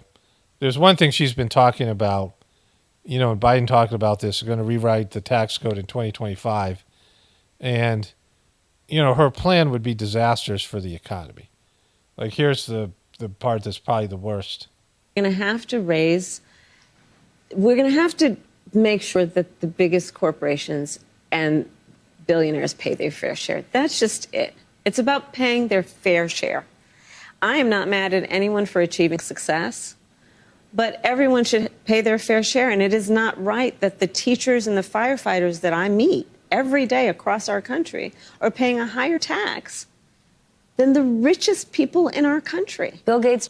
So this is the problem with that. Now, corporations, nobody likes corporations. I don't like corporations, but we're dependent on them. And they could just pull out of America. Corporations don't have to be here. They can minimize their corporate footprint in America and just move their corporate headquarters and everything else offshore to some other, country or whatever, and not pay anything in taxes here. And, take those jobs with them. And so that's the first part that's, corporations should pay more taxes, but if they can get, if they can move somewhere else and pay none, corporations are all about profits and they will move. These corporate people are part of her handlers, like big corporations. So, I'm sure that they'll find some kind of workaround. But this idea of taxing rich people pay millions of dollars in taxes, right? The collective poor or middle class people, pay taxes that are, in percentage wise, is, a big part of their income. And of course, rich people find loopholes, but they don't pay all that much money. We don't pay all that much money in taxes, right? In terms of, the middle class and, it's, everyone pays more than they want. And our money goes to things that we don't want it to go to. But just in terms of like the amount that's paid. So here it is. Most of government's federal tax revenue comes from the nation's top earners. In 2021, the top 5% of earners, people with income of $250,000 and above, collectively paid $1.4 trillion in income taxes, or about 66% of the national totals, right? And so to say that people aren't paying their fair share, based in percentage, you have the people who, whatever the percentage, they do different percentile in taxes, right? But the people who are making the most money are paying lots and lots of money into the system, right? It might be less of a percentage or more of a percentage based in, how they're able to figure loopholes and whatever else they're able to do to hide their money. A lot of these ultra wealthy people hide their money in foundations. They'll always find loopholes. Like Kamala's people are wealthy. The people that she hangs out with, the people that Trump and Biden, all these wealthy politicians hang out with is rich people, right? And so their peers, the people they really want to please, the people who have power and influence over them are rich, right? So that's always like bullshit when they say they're just going to raise tax on the rich. But you don't want to do it to the point where rich people, really rich people, can just move to another country. And there's ways that they can, America will become a shithole if she raises corporate taxes and taxes on the rich. And some of these states that have such high income tax, like California and New York, all the rich people are moving out, right? So they're abandoning these states. And so we'll have to see what our policies are. Poor people and, the really poor and the lower class and the middle class, the percentage of your income tax can really hurt you. Like if you're making less money, and we've all probably had a phase in our life where we're making less money than our expenses, right? Our income is less than our expenses. And so taxes just fucking kill you, right? Because taxes, I mean, you're already making less money than you need, and then taxes kill you. So but everybody feels it. If you paid like $1 million in taxes every year, or something like that, like you were making a lot of money, you were a rich person, well, you would get bummed out because you're not seeing any of that, right? It's not going back to you. And the way that this stuff is mismanaged, the problem with taxes is you have people who mismanage the money. When you have collective money, we even have this with donations in terms of the Sajmarg meditation I do, that all this donation money was misused when corrupt people took over the mission, right? Took over the system. And so, like, it's just, do you trust the people in the government to spend collective money wisely and not line their pockets and give, breaks to their corporate overlords, which Kamala would totally do. And so this, most of this stuff is just political rhetoric. Joe Biden said the same bullshit, and he never raised the taxes on the rich, right? So, maybe this is true, but if he does raise corporate taxes, well, that's just going to fuck the economy. So then there's this wonderful follow-up gem here. Country. Bill Gates just said it this week. If he was in charge of taxes, he would have paid more. Yeah, he could voluntarily pay more taxes. You just, why don't you donate more? Yeah, Bill, you're such a wonderful, heartfelt person. You just want to pay more. I want to pay more taxes, right? But how do you find that line to make sure corporations are paying their fair share, but they're not leaving our country? Well, listen, I work with a lot of CEOs. I have spent a lot of time with CEOs, and I'm going to tell you that the business leaders who are actually part of the engine of America's economy agree that people should pay their fair share. They also agree that when we look at a plan... They don't want to pay more taxes. They come on. I work with these people, and they all want to pay more taxes. I mean, we've been preventing the rich people from paying their taxes. We've been preventing, like Trump is preventing these people from paying more taxes. You've been in charge of the tax code the last 4 years. Biden said the same bullshit, right? And now you're saying all these people you hobnob with want to give more of their corporate money and more of their personal money to the government, but they've been prevented because of the tax code that Trump, really, they've always wanted to pay more money. Like, this is the stupidest shit ever, right? Plan such as mine that is about investing in the middle class, investing in new industries, investing in bringing down costs, invest in entrepreneurs like small businesses, that the overall economy is stronger and everyone benefits. Yeah, okay, so corporations want you to invest in small businesses. Corporations are about stomping out small business. Like all these corporations, look at all the small hardware stores that have been put out of business by Lowe's and Home Depot, or all the local coffee shops that have been put out by Starbucks, right? They're the competition. They stomp, corporations and rich people stomp small businesses. That's what they do. Like, it's, come on, bro. I fast forward through most of this. She talked about terrorists. This is mostly about the economy. But Stephanie Rule is a former banker. So she knows this is all bullshit, right? I mean, they know their own scams. They know these financial scams, right? And they understand, that there's a need for tax revenue. And even if we paid 100% of our income in tax, which wouldn't work either, because you need people to spend money. For the economy to go, people, to grow and to flourish, you need people spending money. When people aren't spending money, the economy suffers. And if you take too much of their money in taxes, and people panic about their money, so there's all these things, right? But even if you took the gross national product that I think is around $22 trillion, and that's gross, right? That's not net profit. That's, the product. That's all the money we generate collectively. That wouldn't pay off our national debt. Certainly wouldn't pay off our, there's $100 trillion in overall debt. It wouldn't pay off Social Security or Medicaid. And so, like anybody with half a brain knows, and I've showed you the U.S. debt clock, that we're screwed. Like, none of these things matter. I mean, you can go out there and promise people this is going to make your life better or whatever, be a politician, but it doesn't work, right?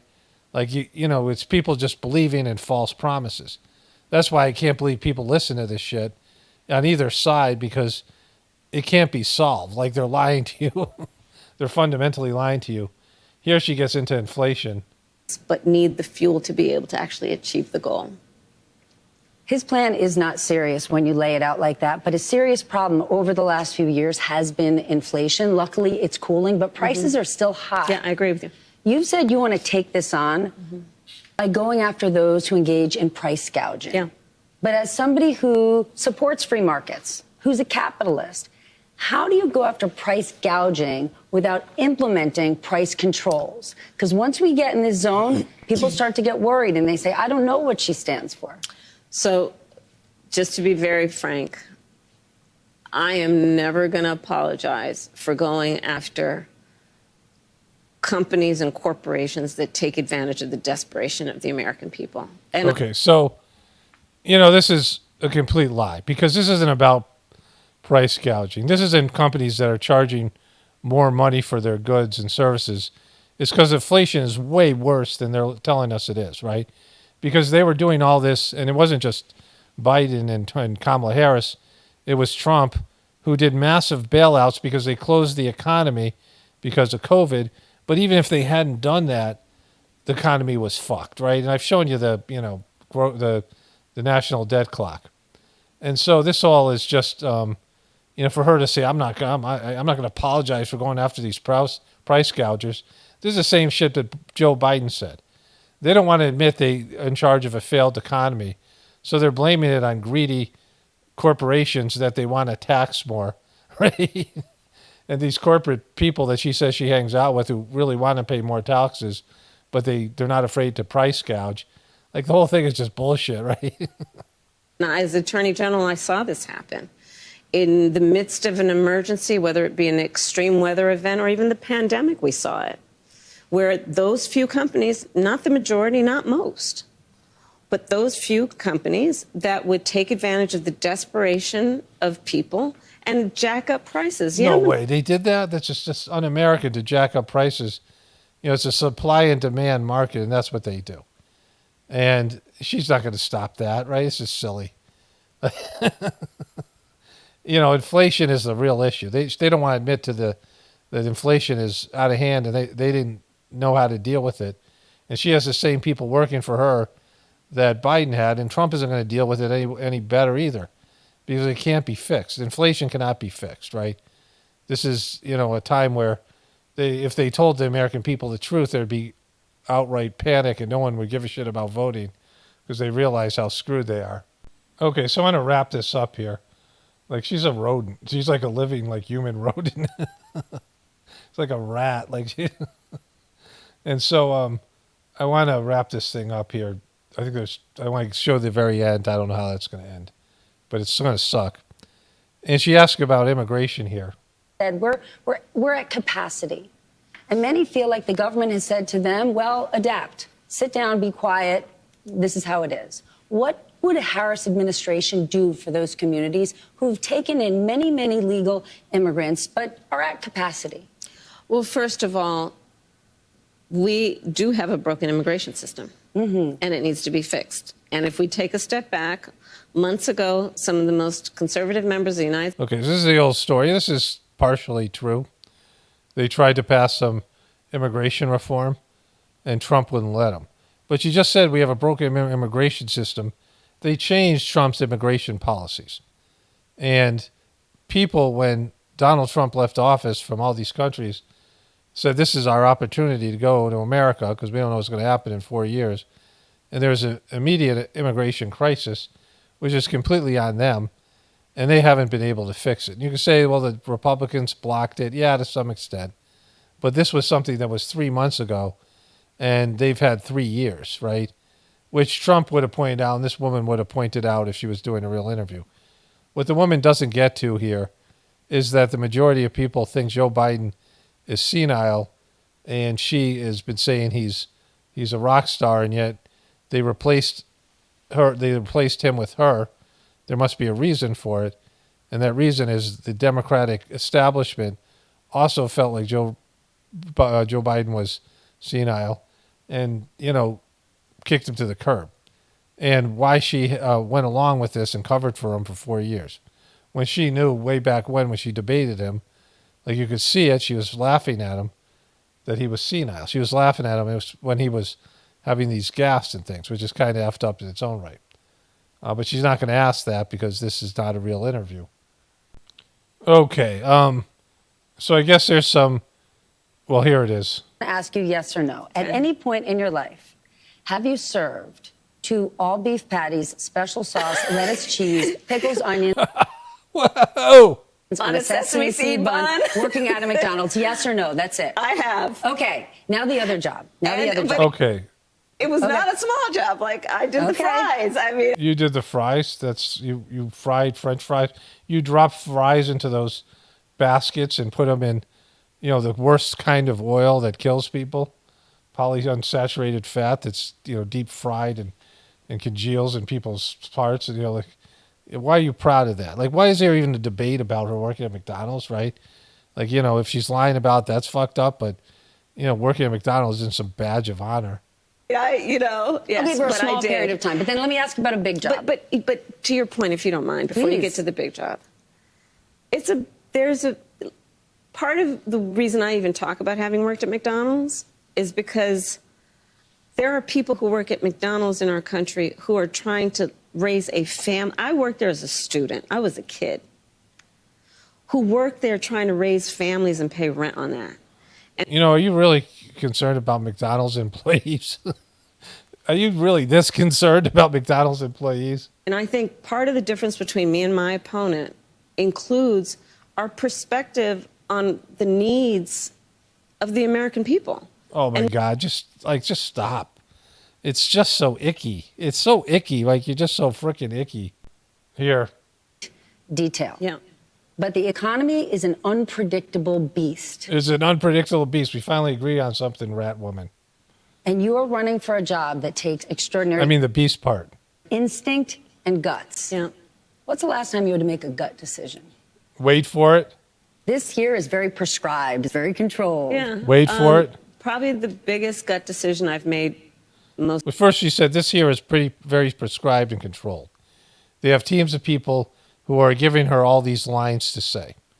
Like, she's not somebody who's acting of her own free will and her own self-determination here. It's a part of a package deal with, all these political pollsters and all these professionals and, spin artists and things. And she's just given these lines, right? Which is what Stephanie Rule hinted at. Most recently is to choose my running mate. Are you shitting me? That was a gut decision. And so you had 2 guys. I forget the other guy, but one guy was Shapiro from Pennsylvania, who she wanted.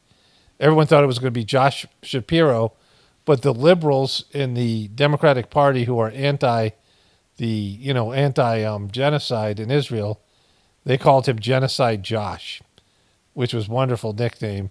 And that torpedoed his chance. He was a much better vice president, more dynamic, more energy, and Pennsylvania is a much more important state for her than Minnesota, and one that it's more in play.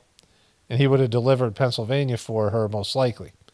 But she couldn't choose him, so she got stuck with, it's like she was like on the dating game, and the 2 guys she wanted said, no, we don't want to go out with you, or we can't.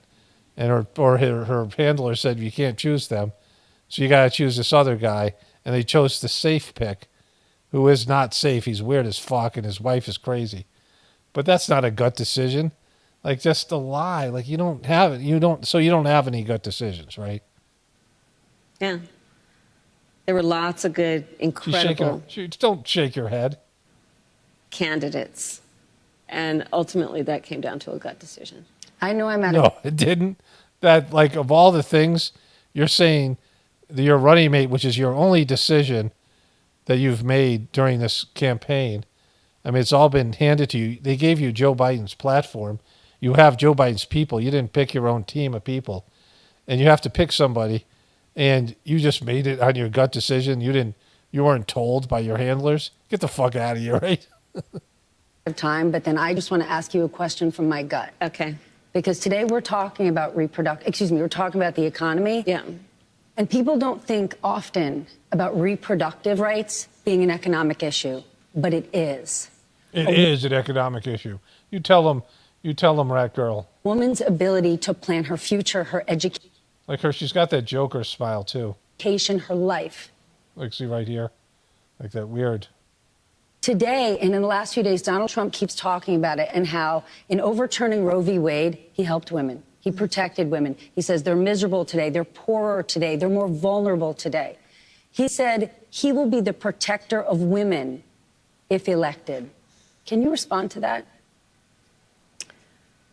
So Donald Trump is also just the way she like formulates her responses. So the person who said women should be punished for exercising a decision that they rightly should be able to make about their own body and their future. Okay, so she doesn't have an answer. She can't answer. She sucks at interviews because she doesn't have it like anything inside of her. She just makes up. She's just a completely created cartoon character. All right, so that's enough of this thing. Okay, so they're rolling Joe Biden out. Kamala Harris was with Zelensky, and I cover that maybe in my next video because I got one more thing to cover from her. And you can't put too much of Kamala in a video because it suck. But Joe Biden, they've released him back into the wild again, and here he is with these freaking rocket scientists. And passing the torch to the vice. Love you, Bo. Love you, Bobo. It's like having one of the Beatles at the table. One of the Beatles? One of the Beatles, yeah. John Lennon. It's like having John Lennon's corpse at the... And you passed the torch to Vice President Kamala Harris. What have these past 2 months felt like, and are you at peace with your decision? I am at peace with my decision. Look, when I ran this last term, I said that I saw myself as a transition president. Yeah. Transitioning to a new generation of leadership. Now, I know I only look 40, but... Come on, let's just stop with these bad jokes. Look, he's glomming her. He's put his hand in her lap. But I'm 180 years old. Oh, whoa, you're so funny. Whoa, whoa. I'm going to bust my gut laughing so hard. I'm really 180. Been around forever. And, but what happened was we were having so much success in getting things done that people thought we couldn't get done. Right. I found myself having used more time than I would have ordinarily to pass that torch. But working with Kamala, she is bright, she is tough. Okay, that meant fucking nothing. What do you even mean by that? Let's listen to that shit again. Use more time than I would have ordinarily to pass that torch. But working with Kamala, she is bright. So that meant absolutely nothing. That was not a sentence. She is tough, she's honorable, and the thing I like about her, and one thing we share in common, is that we have an optimistic view of the future here. Yeah. Where's optimistic? Where's optimistic? There's nothing we can't do. And there really is. There's nothing we can't do. It's all going to go our way. Anyway, but that's what happened, and so finally I decided that it was better. And I said what I meant what I said. It was the greatest honor in the world sitting behind the Resolute desk as President of the United States, but I loved it, but it sounds corny, but I love my country more. That's right. Okay, yeah, but so you're senile, and your brain is impaired, and you have Parkinson's, and they forced you out. Like, what about that part, right?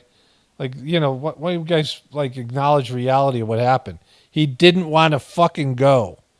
They were pushing him out, right? He had the worst debate performance in history, not because Donald Trump did anything. I mean, it was what Donald Trump didn't do.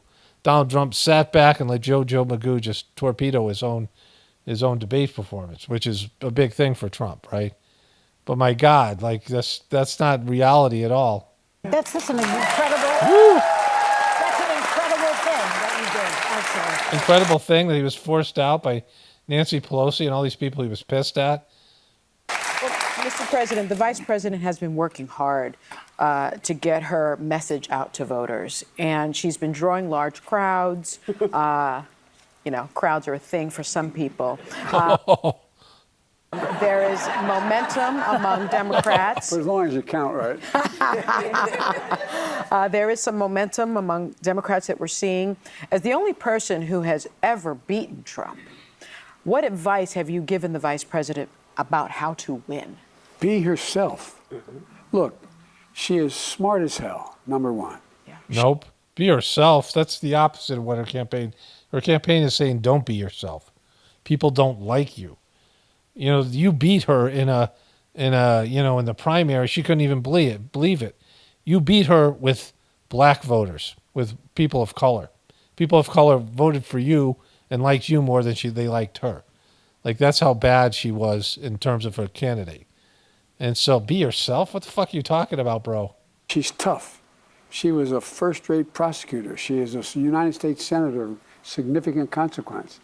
And as Vice President, there wasn't a single thing that I did that she couldn't do. And so I was able to delegate her. Exactly, because I mean, what about pooping in diapers? We know you've mastered that. Like, what are you talking about? Of course, anybody could do what you did, right? You're mentally impaired, brah. Responsibility on everything from foreign policy to domestic policy. Look, the one thing we have in common, she and I. Wait, was it that you both have an optimistic view of the future? Are you going to say that? Basic things that are different, departed from some Democrats, some past Democratic notions. We thought the way to build this country and build the economy, which was left in tatters, was to build a middle class. Right. I thought you was being optimistic. To build a middle class from the bottom up. It would increase. It would give the poor folks an opportunity, give the middle class a chance to. So he's stumbling. He's gone. Like, he's in a relaxed setting. He's got all these women who are not going to call him on his bullshit or his senility, and he can't complete sentences. The guy's fucked in the head. Like, he's just gone. I mean, he's got Parkinson's and it's getting worse. I don't know how he's going to make it to the end because he's still got 5 months and he's going to have some bad days. I don't know if there's things are going to happen where he's going to have to step up as president, after the election, when everything goes back to him. I don't know. We'll see what happens. But, like, if he's put in any of these circumstances and he has these, shitting his pants moments, and, it'd be amazing if Trump won. I'm not saying I want Trump to win, but it'd be amazing if Trump won and Kamala had to take over for this guy. So she was the first woman president for like a month or two. And she had to hand it over to Trump. Grow. And the wealthy could still do well. They should start paying their taxes. They should, yes. You should, all of you. You guys are all making over $200,000 a year. You're all doing that. What about Hunter Biden, your son? Is he paying his fair share? But all kidding. Woo! And the other thing is that I don't know all of a sudden how we're so down on the prospects of America. There's nothing we've ever set out to do we haven't been able to do as a people when we've done it together. Nothing. What are you talking about? We've had plenty of failures. Oh, when we all do it together, we accomplish. No, that's not true. He says at the end of all of his speeches, he's already said it twice, and that's the other thing. He's repeating himself, and none of these things are good for him. I mean, they're not a sign of a well person. And he's contradicted himself already. He said, we have one thing in common, it's optimism. We have another thing in common, which is another one thing in common, which was we can build the economy for the middle class up and out. I mean, all these things. And he's just repeating the same old bullshit the way Kamala does. There's no, like you're saying, be yourself. And all you are as someone who comes out with talking points, plagiarizing other people's stories about your childhood and shit, right? Be yourself by plagiarizing other people's life stories and things like that. Nothing. And so I just think she has the energy, she has the intelligence, she has the grit, she has the stamina, and she has the guts to do the right thing. Yes. Yeah, whoa, it's so profound. Like, amazing how they freaking are allowing this to go on. Let me go see if there's any gas left here. I don't want to cover too much of this. Okay, I spoke too soon. I think this girl's a Republican. I think she's a Republican too, but not real Republicans, but they're kind of Republicans. She asked a real question here, kind of a real question. Mr. President, we all agree at this table it's very selfless of you to pass the baton and step aside. Very selfless. There was a perception that perhaps your hand was forced. Because, when you quit your job and people say you were very selfless to quit your job, that means that you were doing a bad job, right? It means that if you kept your job, you would have been hurting people, especially if you're president. It means you're fucking things up, right? Oh, it's so selfless of him to quit, right? Like mostly it's like, oh, it's so selfless for this guy to continue doing his job, even though his family needs him, even though he's sacrificing, even though his health is bad, and he's still doing his job, right? Like if a player goes out and plays hurt on a team, and they're like, oh, it's so selfless of him to come out and risk his body to, compete for his team, right? I mean, it's things that people say. But when they say it was selfless of you to stop doing something because you do it so badly that you're fucking everything up, right? It was so selfish of you. You're so great that you quit because you were really screwing the thing up. You were going to lose the election, and you're a bag of shit. So, I mean, you could have stayed and just, failed us all, but instead you were so selfless. And you left. And some pointed fingers to Speaker Nancy Pelosi, who you have a long relationship with and accomplished many things with. Did you feel that your hand was forced? And what is your relationship with Speaker Pelosi now? My relationship is fine. Look, I never fully believed the assertions that somehow there was this overwhelming reluctance of my running again. I didn't sense that. And although the polling, as I said, Biden's polling was different, the fact of the matter is my polling was about, we're always within range of beating this guy. Yeah. And, what I did was, I think there... Okay, so it wasn't selfless. That means you didn't believe that the American people said, we're not voting for this guy. This guy's fucking done. He's cooked. And the Democratic establishment and the media were very clear that you couldn't make it. That George Clooney and people saw you and were like, holy fuck, this guy's gone. And so you're completely unaware of your own inability to function. And, people who get older, you're not doing as well as you used to do, right? I mean, I'm aware of getting older. If you're any self-awareness, you realize that you can't do things you used to do, and things change for you, right? Inevitably, your brain isn't going to work as well. And, he refused to get any of these cognitive tests, but there was a doctor that MSNBC put on. I believe it was MSNBC. Could have been CNN. And this guy was an expert in Parkinson's disease. He said this guy so obviously has Parkinson's, and he explained it. I showed you guys that clip. It was amazing. And he said a first-year medical student could diagnose this guy just from watching him walk into the room, right? It's just so obvious. But the majority of American people said that this guy was mentally impaired. And the establishment, the media, were all pushing this guy to leave. This was part of a plan, right? They were planning this to happen. They scheduled the early debate and all these things. And he's still claiming that he doesn't buy any of that. He's still claiming he could do the job. And so why did you leave then? Well, you were fucking forced. Because they made you leave. They were going to come out publicly and, denounce your ability to do the job, right? And when they did that, you were going to be fucked. There's no way you were going to win the election, and you'd be embarrassed. And so they gave you the chance to go out with some dignity, and you took it. That's what fucking happened, and everybody knows it, right? I mean, the media you were complaining the media was against you, like you were some kind of right-wing truther or something out there. The media was ganging up on you. I mean, you were calling all these various people, the establishment people, names and shit, right? It makes sense. There were some folks who would like to see me step aside so they have a chance to move on. I get that. That's just human nature. You mean Kamala? But that wasn't the reason that I stepped down. I stepped down because I started thinking about it. It's hard to think of, I know you're only 30. Another fucking stupid joke. But it's hard to think of, it's hard for me to even say how old I am. No, I'm serious. I don't know. Why is that? I give my word. It's like, holy God, that can't be right. that just can't be right. I'm your age, by the way. The number gives me vertigo. Yes, it does. I am. I'm your age. No. There you go. Glom her hand. Glom her hand, you fuck. Glom her frickin' hand. No woman close to me is as old as I am. None. I'm telling you, sweetheart. Right now they are. In this Look at this shit. Look at that weird shit. Let's go back a second here. Look at that shit there. What the fuck is this, right? What the fuck is this? Oh my God, what the hell is going on here, brah? This is so bad. I want to use the rat girl photo as the profile pic for this video. The thumbnail. But I mean, God, this is, oh my God. Okay, I'm sure he does a lot more gaffes, but I'm just going to move on here. That's enough of him.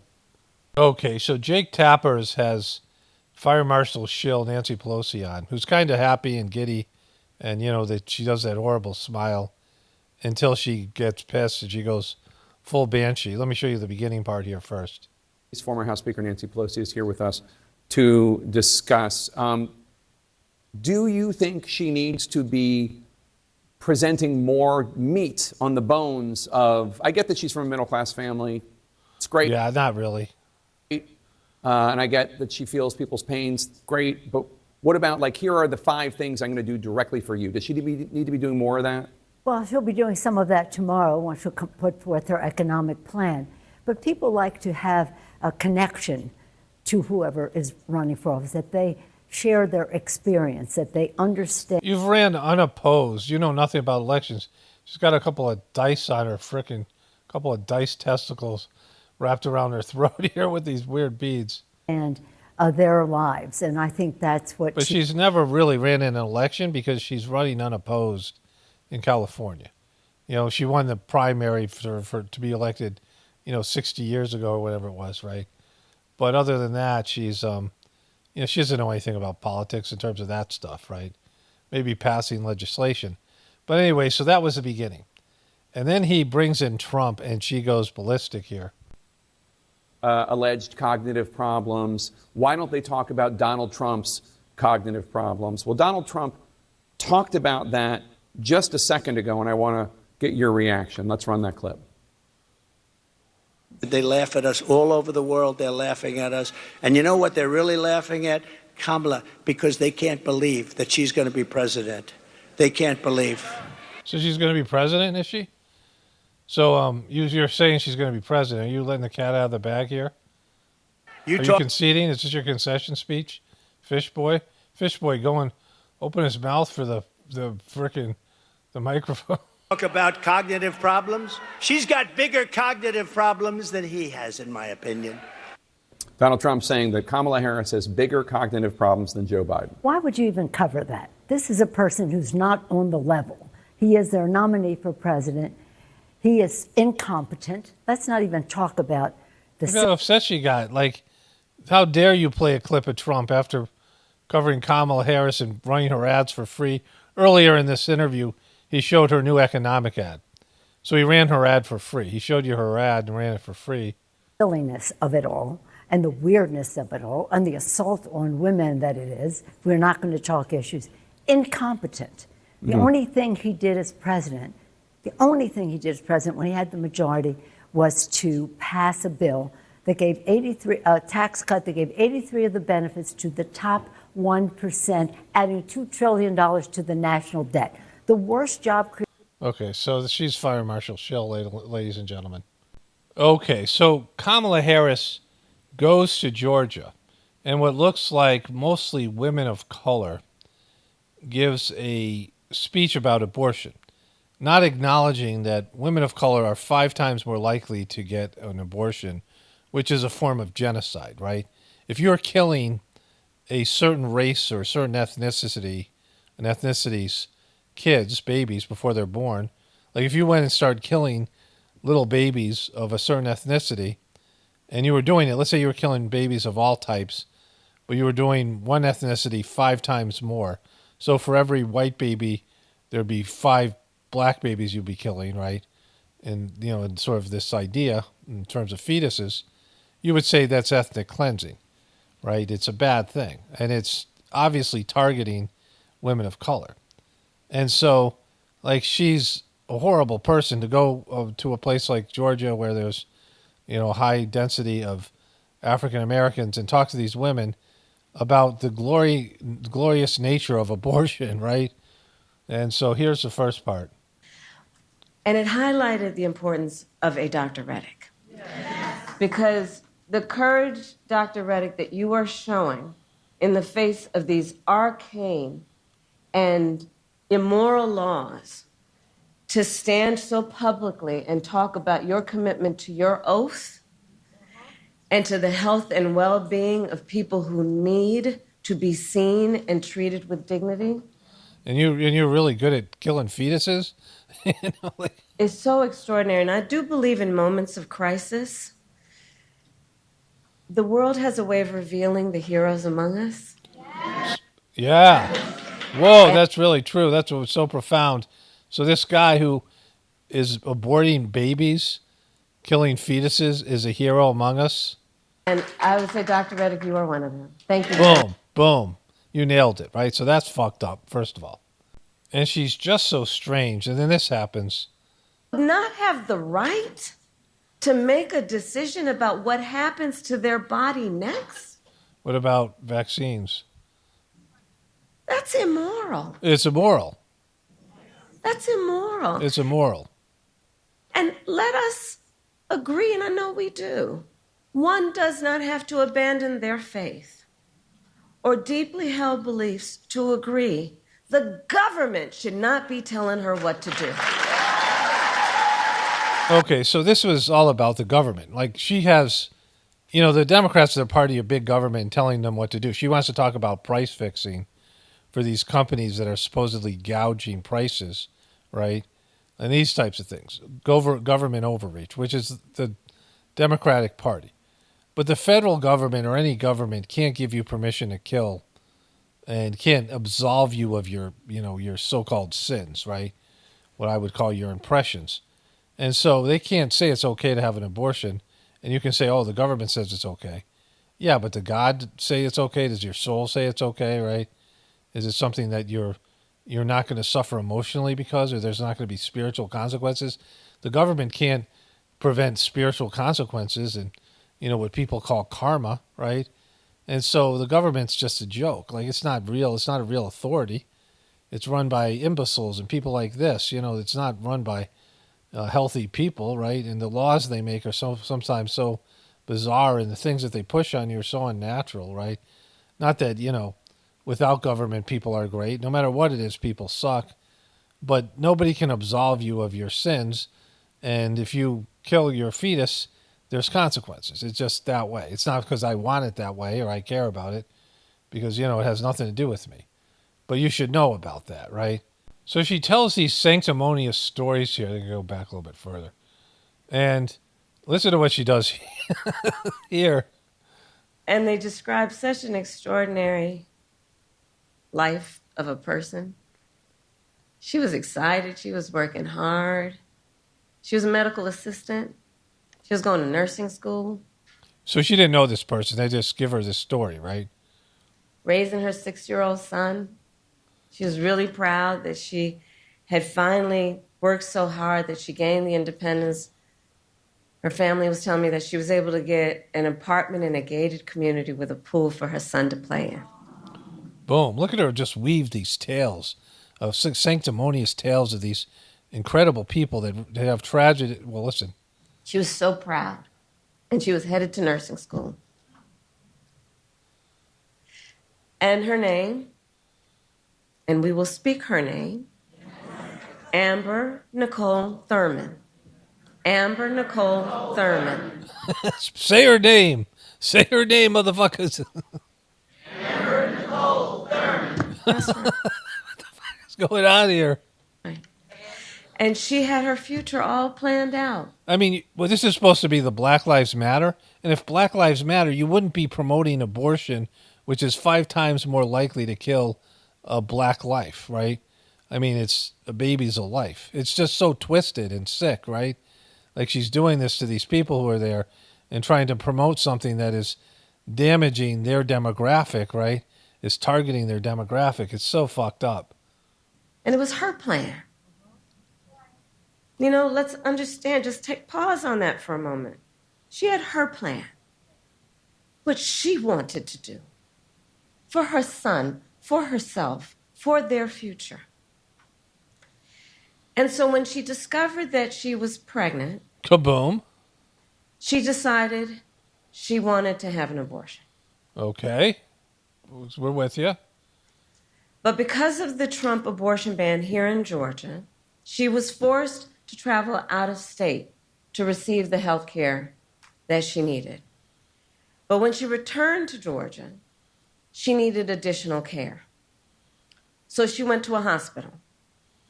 But you see, under the Trump abortion ban, her doctors could have faced up to a decade. Okay, but go back to the part where she got pregnant, right? Because there is choices involved here, right? Did she not use birth control? You know, celibacy is an option, all these things, right? Like, you're making it sound like pregnancy just happened to her. She was already a single mom. She was going to nursing school, figured she couldn't do this nursing school, whatever, baby, understand her dilemma as a person, right? And so they're making it sound like whatever happened to her was she was a victim of this, you know, Trump abortion ban. But, you know, she's already made some choices where she's a single mom.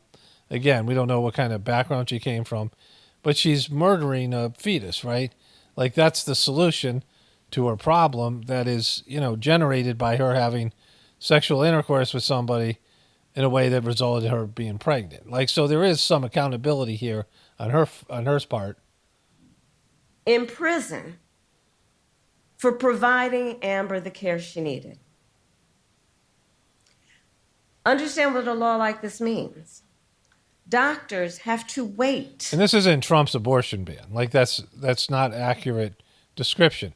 This is what the state of Georgia decided to do with this. And this is what you guys in Georgia voted for or allowed to happen, whether you're, you know, whatever it is, right? Like, the whole thing is just so fucked, right? So then there's that. Then there's this last part, which is the original part I saw.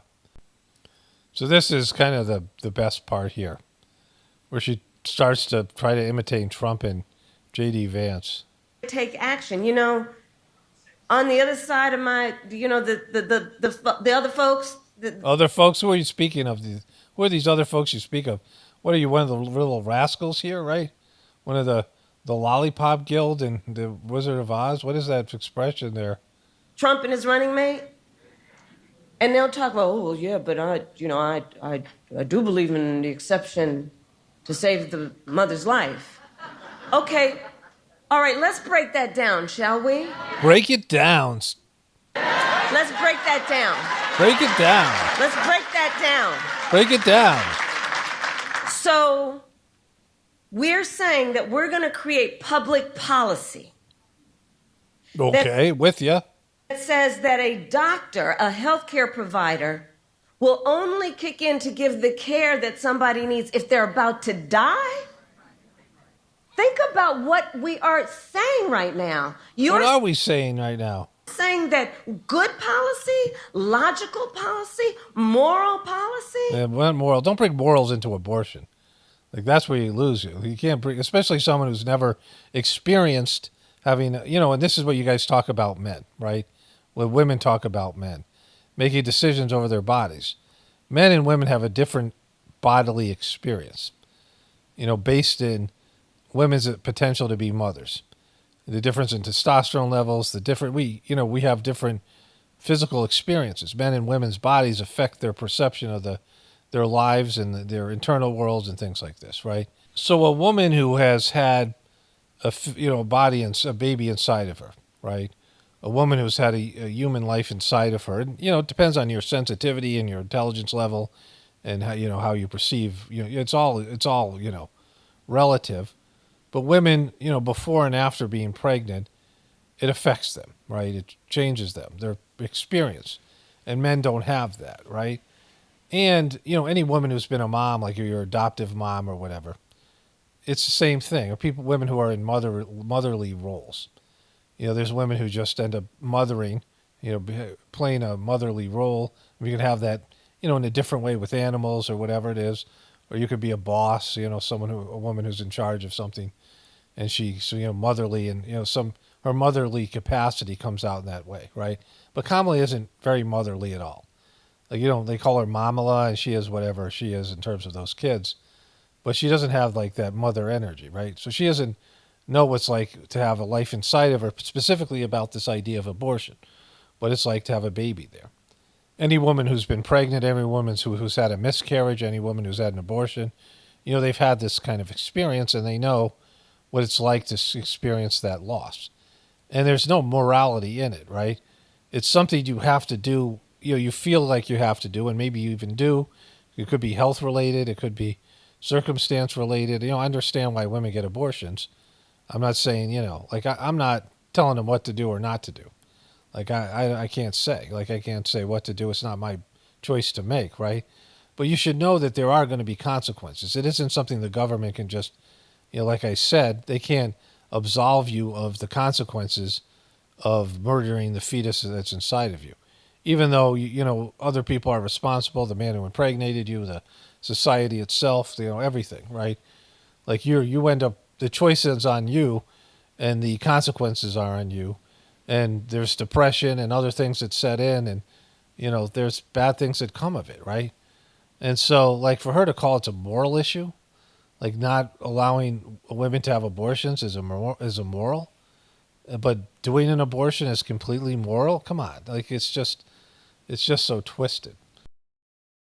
Okay, so I figured this thing out, and it helped me with the title of this video, which will be Rat Girl Interviews Kamala, and elderly couple dies of accidental headbutt. I don't like to spend too much time on thumbnails, but it's just something I got to do. But this thing with Joe Biden, where he says, well, I just realized how old I was, and, I can't even say the number out loud, and all these things. He was forced out. I mean, everybody knows it. And, he may or may not like Kamala, he may not respect her, but all that we saw there was complete bullshit. And them applauding this ghoul, this like immoral piece of shit that was a lifelong politician. I mean, they do the same thing with Trump, not the media, but the Trump people.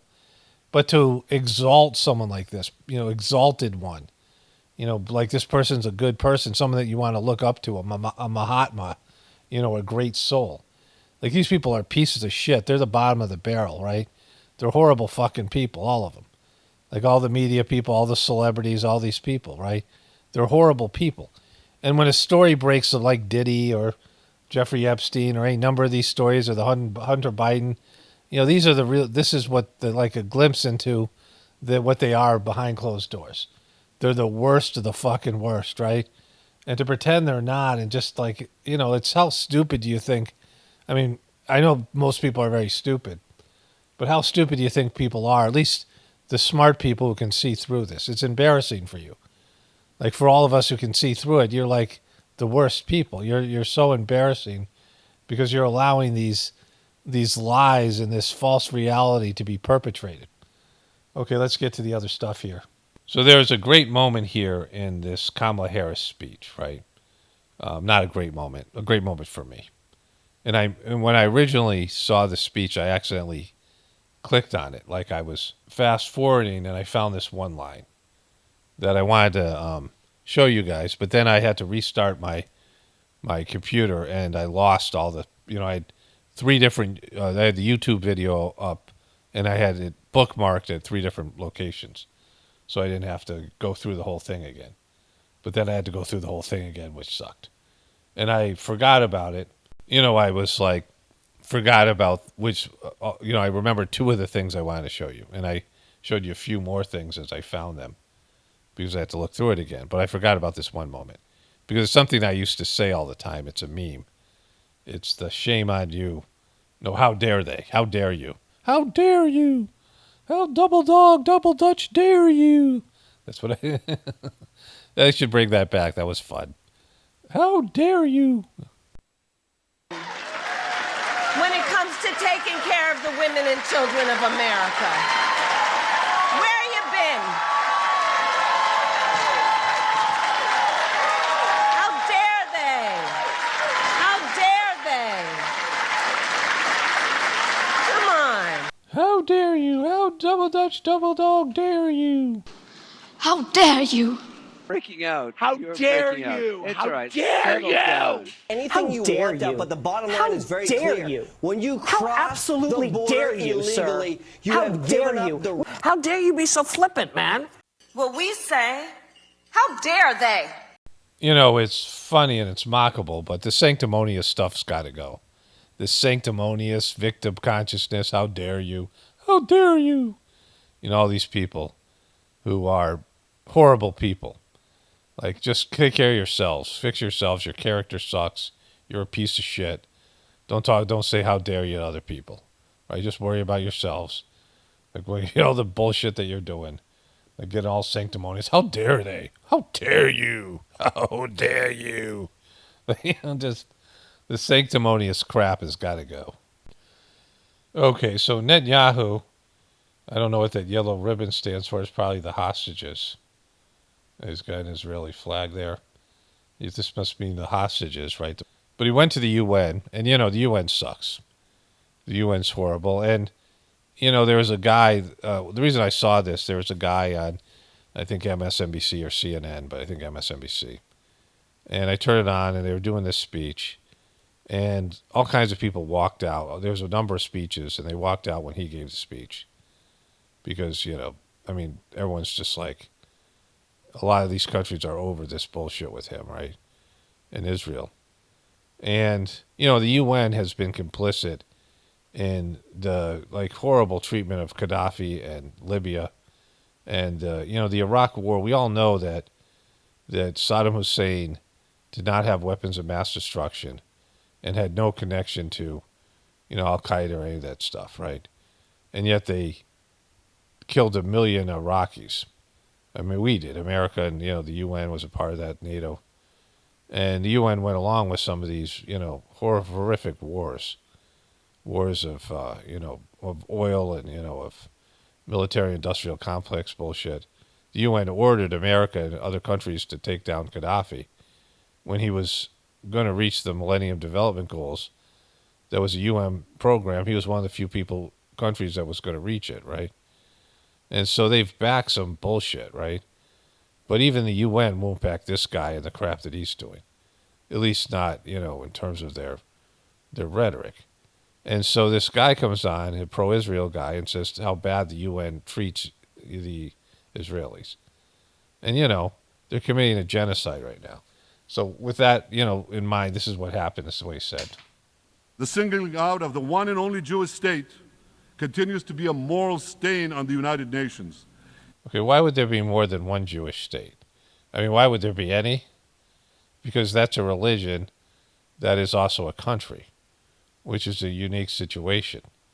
But the UN created Israel. They took what was called Palestine, and they gave the Israelis, I mean, this was something that was based in the Rothschilds family, putting pressure on the United Nations in England.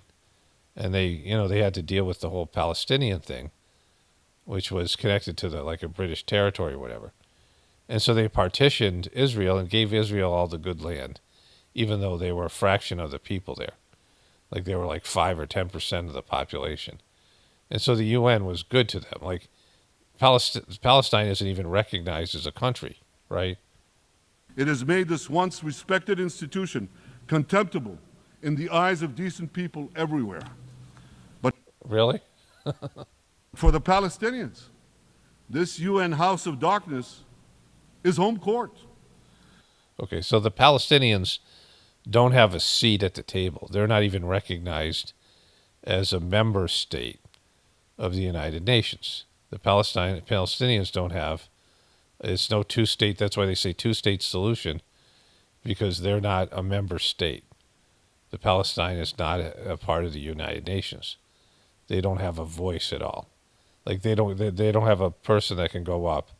They don't even have a leader. They don't have a president, and they don't have a UN representative, so they can't interact. They can't vote in the UN. They can't give speeches like this. They can't plead their case. I mean, this is like and he's whining about it like, they have a better deal. They know that in this swamp of anti-Semitic bile, there's an automatic majority, the booze, willing to demonize the Jewish state on anything. In this anti-Israel flat earth society, any false charge, any outlandish allegation can muster a majority. You're committing a genocide, bro. You piece of shit, right? There's no chosen people. If you remove that from the equation, then they're, for the amount of Israelis that they're claiming are dead and the amount of hostages they claim they have, is a fraction, of the people they've killed. They've killed over 20,000 children, 40,000 people there, and that's just now. I mean, this over the period of when Israel was brought into existence in 1945 or whatever it was, and what was Palestine was then called Israel, and Palestine, which was not a state, and the Palestinian lands were divided up. Where Israel was in between the lands. They had to cross Israel to get to the other parts of Palestine. Israel had most of the coastline and the other good, areas. In the last decade, there have been more resolutions passed against Israel in this hall at the UN General Assembly than against the entire world combined. So maybe it's you. Maybe it's fucking you. Have you ever thought it was you then? Not that the UN sucks. Like he would, when Gaddafi got up and slammed the UN and then they took him down. He talked about how UN had presided over 65 wars. The UN is a horrible organization. But even, an organization that's, corrupted and has supported, so many of the American invasions and some of these things, they can't take a blind eye to what Israel's doing, the abuse that they're doing. It's an apartheid state, right? All the things that Israeli and Jewish people complain about in terms of the Holocaust, they're perpetrating the same things to the Palestinian people, right? And here's a guy, claiming to be a victim, when maybe you should take a look at how your country behaves, right? Okay, so let me just add to that. I'm editing this thing. So, I talk so much about victim consciousness, and, this goes along with what was happening with the all the stuff to do with the how dare you and shame on you and all that stuff, right? That Kamala Harris and them were doing. But everyone wants to be a victim. I discuss this in so many videos, right? But in this case, the UN sucks, and there are countries that the UN targets and the world targets, like Russia right now. Now Russia sucks and Putin sucks, but he's certainly not any worse than America and the American leadership or European leadership, right? All these leaders and all these, people suck, right? And they target certain countries.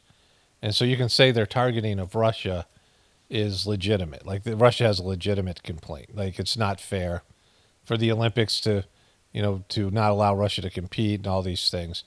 And, they were provoked into that thing with the Ukrainians, and they have a point of view. It's not one-sided, right? But this thing with the Israelis in Palestine is one-sided. The Palestinian people don't have an army. They don't have any way to defend themselves. I'm going to find out here in a little bit, you're going to see it, that they've finally made Palestine, this year in 2024, they've made them a part of the, the whole UN. They give them a seat at the table, which you're going to see in a second. But before that, they weren't even acknowledged. And even now they have no voice. Whereas Israel is not only big part of the UN.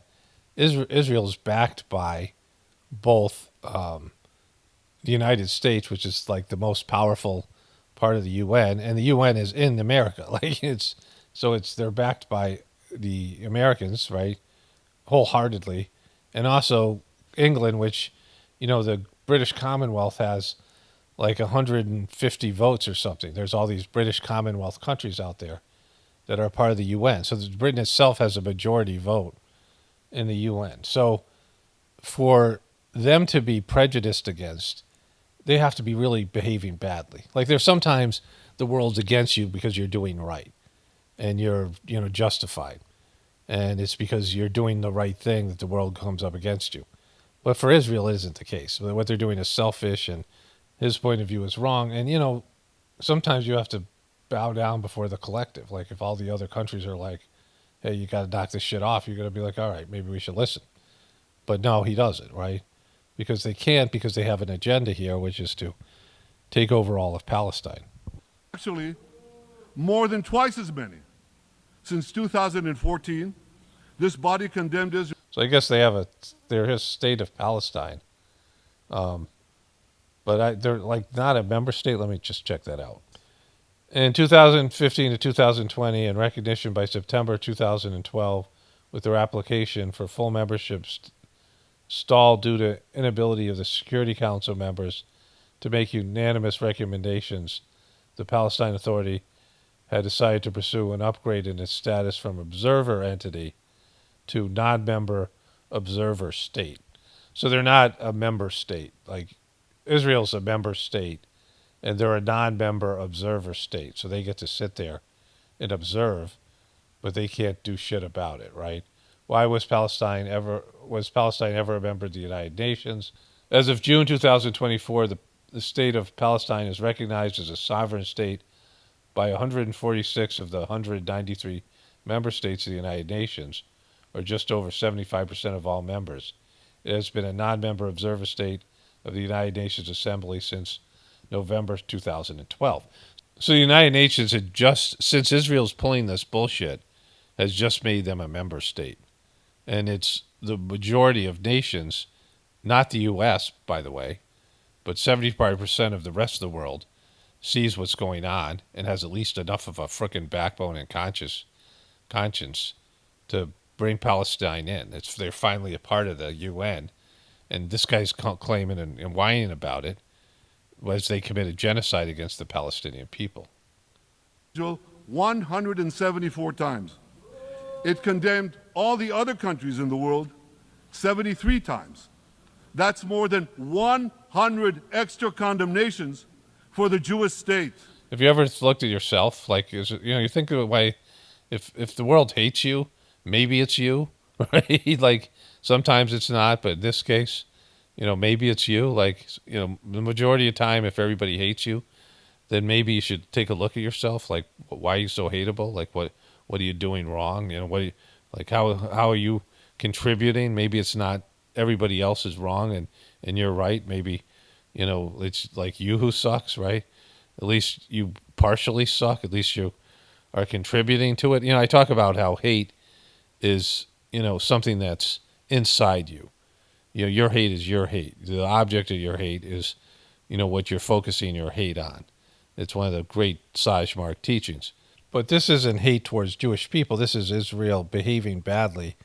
And people in these countries, especially like these European countries, they have protesters and people, people in the Middle East are upset by Israel pulling this shit, which is an obvious genocide, right?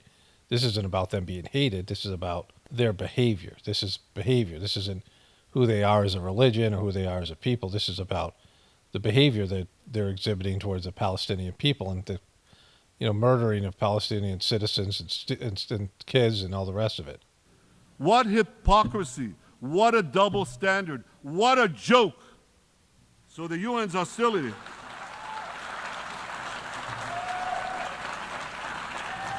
See, these must be Israeli people here. Like, there's nobody here. All these member states have left. They're not even listening to them. There must be a lot of people here. Israel is, Netanyahu supporters. This must be where the audience goes, right? This is New York City. But all the other member states pretty much are empty chairs. So I'm editing, and I just want to say a few things. The UN is, like, if I'm taking the UN side or whatever, if I say the UN is more legitimate in an argument, well, then the other side has to be horrible, because the UN is, like, one of the things that I think people can see that I don't get emotionally triggered by any of this stuff. Like, I don't have, some agenda. I'm not, like, hating on people or whatever. I'm not, I just cover the stuff. And that's the way I do it, is sort of I'm detached from it. And it's the only way I can do it. I don't get emotionally invested. But one of the things that really bugged me, like one of the things that stands out, is sort of like, it's a big event, 2001, And then 2011, when they invaded, they got really murdered Gaddafi in Libya, who was a good leader for his people. And I was clearly aware of what was going on in real time, and it really bothered me. Like, it bothered me for a couple reasons, because the Sajmarg system had just become an NGO of the UN, and that really bugged me, and I got into it with people who have turned out to be total pieces of shit in the now with the whole Heartfulness cult. These same people who took over with the Heartfulness cult after the third master of the system died. And while the master of the system was sick, in 2011, he went into a coma and he was weak and recovering, a bunch of these guys made it so the Sajmarg system was an NGO, and it was something that's very common in India. There was, at the time, one NGO for every 460 people. So that shows you how many, there's millions upon millions of NGOs, right? With 1 billion people, there's probably, I don't know, like 500 million NGOs or something crazy like that, right? In India. So it's some millions or whatever it is. And so millions of them. It wasn't the worst thing in the world, but it really bothered me, the whole thing. It's one of the things that I was more involved in my personal experience. And so I really dislike the UN. And there's nothing good about it for me. It's, all the other stuff, all the research I was doing at the time. It was like a time when I was doing research at the UN, and then they pulled that bullshit with the whole thing with Libya. But in terms of this thing with Israel, he's acting like a victim, like they're all against them because they're Jewish. That's what he's saying here. That all these countries around the world are against him because they're Jewish. And, he has America. They, own America with their lobbying groups and the other thing, right, which is the most powerful country. But, he's being so stubborn and obstinate and defiant here when the UN is saying, you're killing, he really wants to murder the Palestinian people. This is what this is about. They want to kick the Palestinian people out or just make that a part of Israel and fold that into Israel. And then who knows what they want to do after that. We'll get into the whole, I'll show you the whole thing at the end, which I often show about the whole, the promised land. But, when the whole world's against you, maybe you could just, I don't know, not kill any more Palestinian people. It's just, to be completely closed-minded to that and push the agenda when the whole world, he's saying the whole world's against him, right? 75% of the UN's against him. And if they didn't have America, they would be, obliterated. It's just because of having America, and that might not be forever, right? And so, just the obstinance here is off the charts. It's just the arrogance.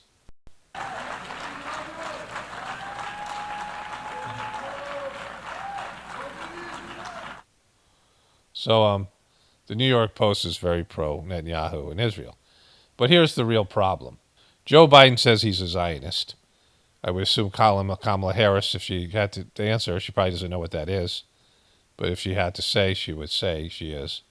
Trump certainly is more of a Zionist than Biden is. And if you're a Zionist, whether you're a Jewish person or a Christian who believes in that God promised Israel to the Jewish people, then this is Israel. It's part of Syria. It's like I show you this all the time.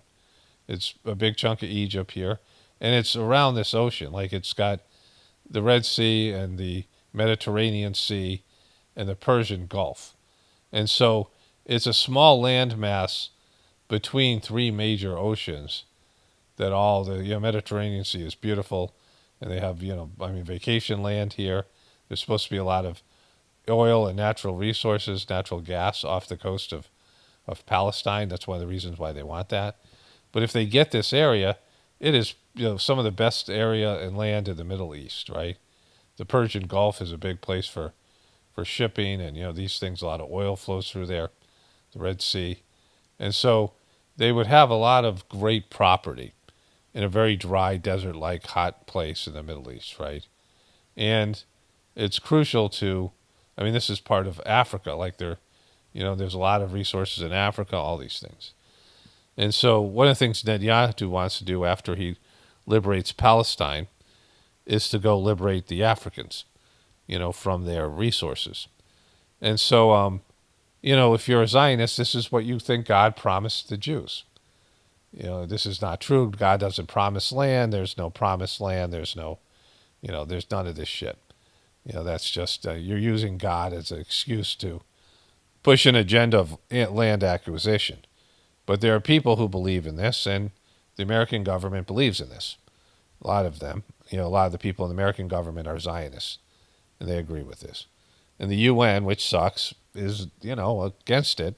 Lots of countries are against it because they know it's bullshit, but they're still pushing for it. So, that's that. Okay, so I want to wrap this one up. I have one comment I want to get to. I want to talk a little bit more about this stuff to do with my brother. The comment is, wow, I did a lot of little clips here yesterday. So I got one more thing to cover here. I'm going to do the Netanyahu thing, and I got to edit this. Video is basically done today, Saturday, September 28th, which is Dodgy's birthday. I just realized they have a whole thing going on over there, which I don't have to worry about, which is great. The person writes this.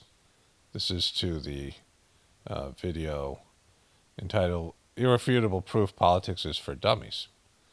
And the person writes, I don't want to outright dismiss your opinions or comments. Seems very judgmental about other people's opinions and comments. Just speak your truth and start worried about what other people say or don't say. Again, that's not a sentence there.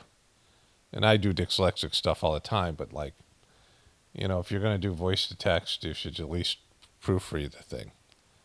But here's a person who says, I don't want to outright dismiss your opinions or comments. Seems very judgmental, other people's opinions and comments. Just speak your truth and stop worried about, I don't know. Don't worry, not start worried about what other people say or don't say. Well, I don't worry about what people say or don't say. In fact, I don't want to know. It's when they inflict their opinions on me in the comment section, which I have to read for various reasons of my own thing. I don't read the comments on other videos. And I don't listen to other videos about these kind of things because I don't care about the stuff I cover. It's to me already just whatever. I mean, it's caring about it in terms of watching like a fictional TV show, but not in terms of changing anything or having my opinion or whatever it is. That's why I don't vote or protest or anything like that. The only thing I do is witness, which is to, be aware of what's going on and then in some way connect to God and be a witness to what's going on. So a divine intervention can, be expedited or whatever. I mean, that's a process anybody who's spiritual is doing by witnessing what's going on and delivering that message or information back to the source so that it can, be aware of what's going on. That's the most that I do, and it's sort of I don't want to say passive, but it's not, I'm not really involved much in the process other than connecting to God and watching what's going on, right? But this person's saying they don't, again, just a poorly worded thing, but their point of view is that that they don't want to dismiss my opinions or comments, which, again, it's not worded very well. And then says that I'm being judgmental about other people's opinions and comments, and I should just speak my truth. Well, you're the one who's writing a judgmental comment about my opinions and whatever it is, right? Which is, but this is just a Trump supporter, more than likely, who is disgruntled because, I'm calling them on their bullshit, right?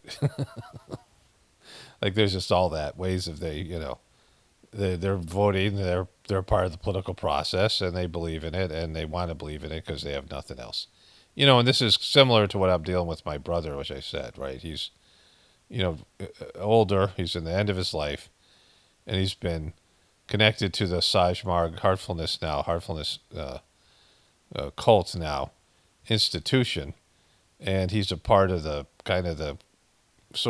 he's on the fringes of the inner circle, and he was caretaker of the ashram, and I guess that was kind of his retirement plan to be at the ashram, and the ashram is being either condemned or sold, or they didn't even use it this last time when Dodgy came to America, And so this no longer serves a purpose up there. There's all these steps he would have to walk up to the caretaker's cottage, which is on the 3rd floor. As he got older, it'd be harder and harder to do that. He already has 2 replaced hips. And so, he's given another assignment because he really doesn't have a purpose other than the mission. He doesn't have, I don't think, a great relationship with my nephews, his kids. He's still in contact with them, but they're not really, he doesn't live in Connecticut. And, he's older. You have to live in warmer places. He was living in Florida for a while. And so they gave him an assignment, and without the mission, really, he doesn't have anything. And so, really, he can't confront the things that I can confront here. Based on his personality, he, really doesn't, it's just not going to happen. And he's, whatever. But I want to say this about the whole thing. We had a little bit of the taste of the hurricane that just passed through, a big part of the eastern part of America.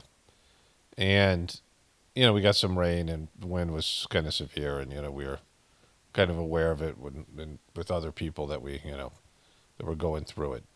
Not me so much, but my wife. We have contacts with people who had a more severe impact of it. But we had a lot of rain. We had like great, what they call Indian summer, where it was just so nice out. And, I've been working on getting as much vitamin D as possible. Like, I realized that, whenever I've been tan, I'm feeling much better and stronger. And so I've been, working outside, not having my shirt on and sitting in the sun when I get a chance. And to have that late summer, for about 10 days, it was just, even with occasional chemtrails, the sky was kind of clear and blue, which is very rare. And we usually get more rain here, and, it gets kind of more fall quicker. But it was like 80 degrees, like 85, pretty nice. And just the end of the summer, nice time of year here. And I was pretty psyched about all that. And then it started to rain, and then we got the hurricane. And right around the whole time where, my brother went to contact me, and he was having his anniversary date, and, all these things. I think he maybe was feeling sentimental and was not upset that, we don't have contact anymore. But, there's no way we could have a conversation because, I think Dodgy's like the devil and he thinks he's the master. It's just, there's no common ground there. And I just know how the conversation would go because he can't, like, when you're in a conversation with people who are completely blocked to a reality, which you guys all experienced, with your sheeple relatives. And, I experienced here with Trumpers and, all these people. I'm always saying things that it's going to trigger people because they can't go there, right? Not even in the sense of that's a possibility.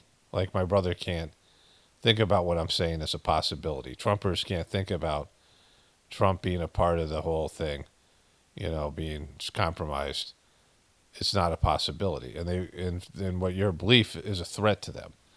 It's a threat to their, like, psychological well-being. And so they have to, like, dismiss you or do whatever. It just sucks for you because, in this case, I don't want to talk to people like that, right? Like, if you're reaching out, if you're coming to my channel, and then you react to it, well, like, that, fuck you then, right? That's your problem. Like, this is my truth. This is what I believe. And, it could be wrong, but I'm not about Trump and I'm not about Dodgy. I'm wrong about some things. It's not like, I have divine sight and everything I say is perfect, but, I'm 99% right, whatever it is, whatever percentage it is. And, it's on the bigger things, yes, right? And so, the Trumpers, you can go anywhere and you can go to any Trump place where Trumpers hang out and just hang out there. You don't have to be here, right? It's like, you're coming here and you see that I'm, you for a reason, you see I'm good at the job I do and that I have good insight. And yet this one thing you won't accept. And the truth community, like I said, being compromised and not even, going to the so obvious conclusion that Trump's a part of the whole Ketchupgate, right? And then, how this plays out, with my brother and, anybody who does heartfulness, like they can't just even, put the question out there. Because if you put the question out there, then if you're like, oh yeah, maybe Trump is if you just believe the possibility, like if you say, okay, that's a reasonable possibility that Trump is involved or Dodgy's, a cult leader now and whatever. And then you look at the evidence, you're like, oh fuck. Like you open the door and then you can't like close it. Like it's just if you just allow yourself to be open to the possibility, then the information is there for you to find. Like if you're really open to it. So as a defense mechanism, if it's something that's too painful for you to deal with, you have to seal that up completely. You can't even, just like have an inkling of a thought. That's why Chargy said, rich people don't pray. Because if rich people really prayed in the, really got into a prayerful mood, they would open up and their hearts would feel some compassion for all the miserable poor people and, people are suffering at their hands, and they could fix it. Like they could fix like so much. If you had $1 billion, you could help so many people. But they want to hoard their wealth, so they can't pray. Because if they prayed, they would open up their I guess minds and hearts to whatever would be there about how they could help the world with their money, right? Like you have so much money that you could help people with. And so if you're praying, you'd be like, oh my God, I could help people. Like it would be there because you're praying is an act of sort of letting your guard down and surrendering to God and, some of the defense mechanisms, just like meditation is. And so if you're truly meditating, like you have to be able to face the truth, even as painful as it is. And it'll be there in your dreams and when you're, just things will come up when you're meditating that you have to face the things, the mistakes you made. And it's painful, but it's great. Like it's just, after you can adjust yourself and redeem yourself and correct your mistakes. And it's why, meditation is such a great thing. And that's why all the people doing heartfulness are not really meditating. Because it must bother them. Like the things that Dodgy says and the things that they're doing, they must bother them to some extent. I know it does, some people. And then they, try to seal it up again. My brother can't even let that in. I know that because of his personality type. And, like he'd be in a bad situation, right? Where like he'd have nothing if he didn't have the heartfulness community and people there. He's kind of on the fringe it is. But at least he has some, like he has this idea that Dodgy's giving him an assignment and he has some work to do spiritually. But without that, like what would he do? And he doesn't have he doesn't feel the transmission like I do, so he can't connect directly. So like he's in a bad spot. And like, I'm not hell-bent on waking him up. He's at the end of his life. And you know what I mean? I don't know what he would do. Like, I don't know what his situation is, but it's not, And so like, he contacted me and I had to say something to him.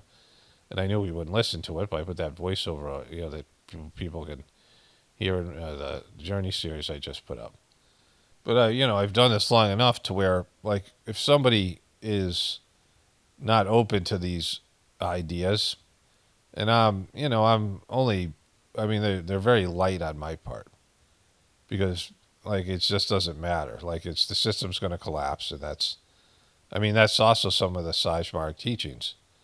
That, Babaji said years and years ago that he was ordered to take down the system that now exists and create the circumstances for a spiritual world, a world with spirituality as its base. Like he was given orders to restructure everything.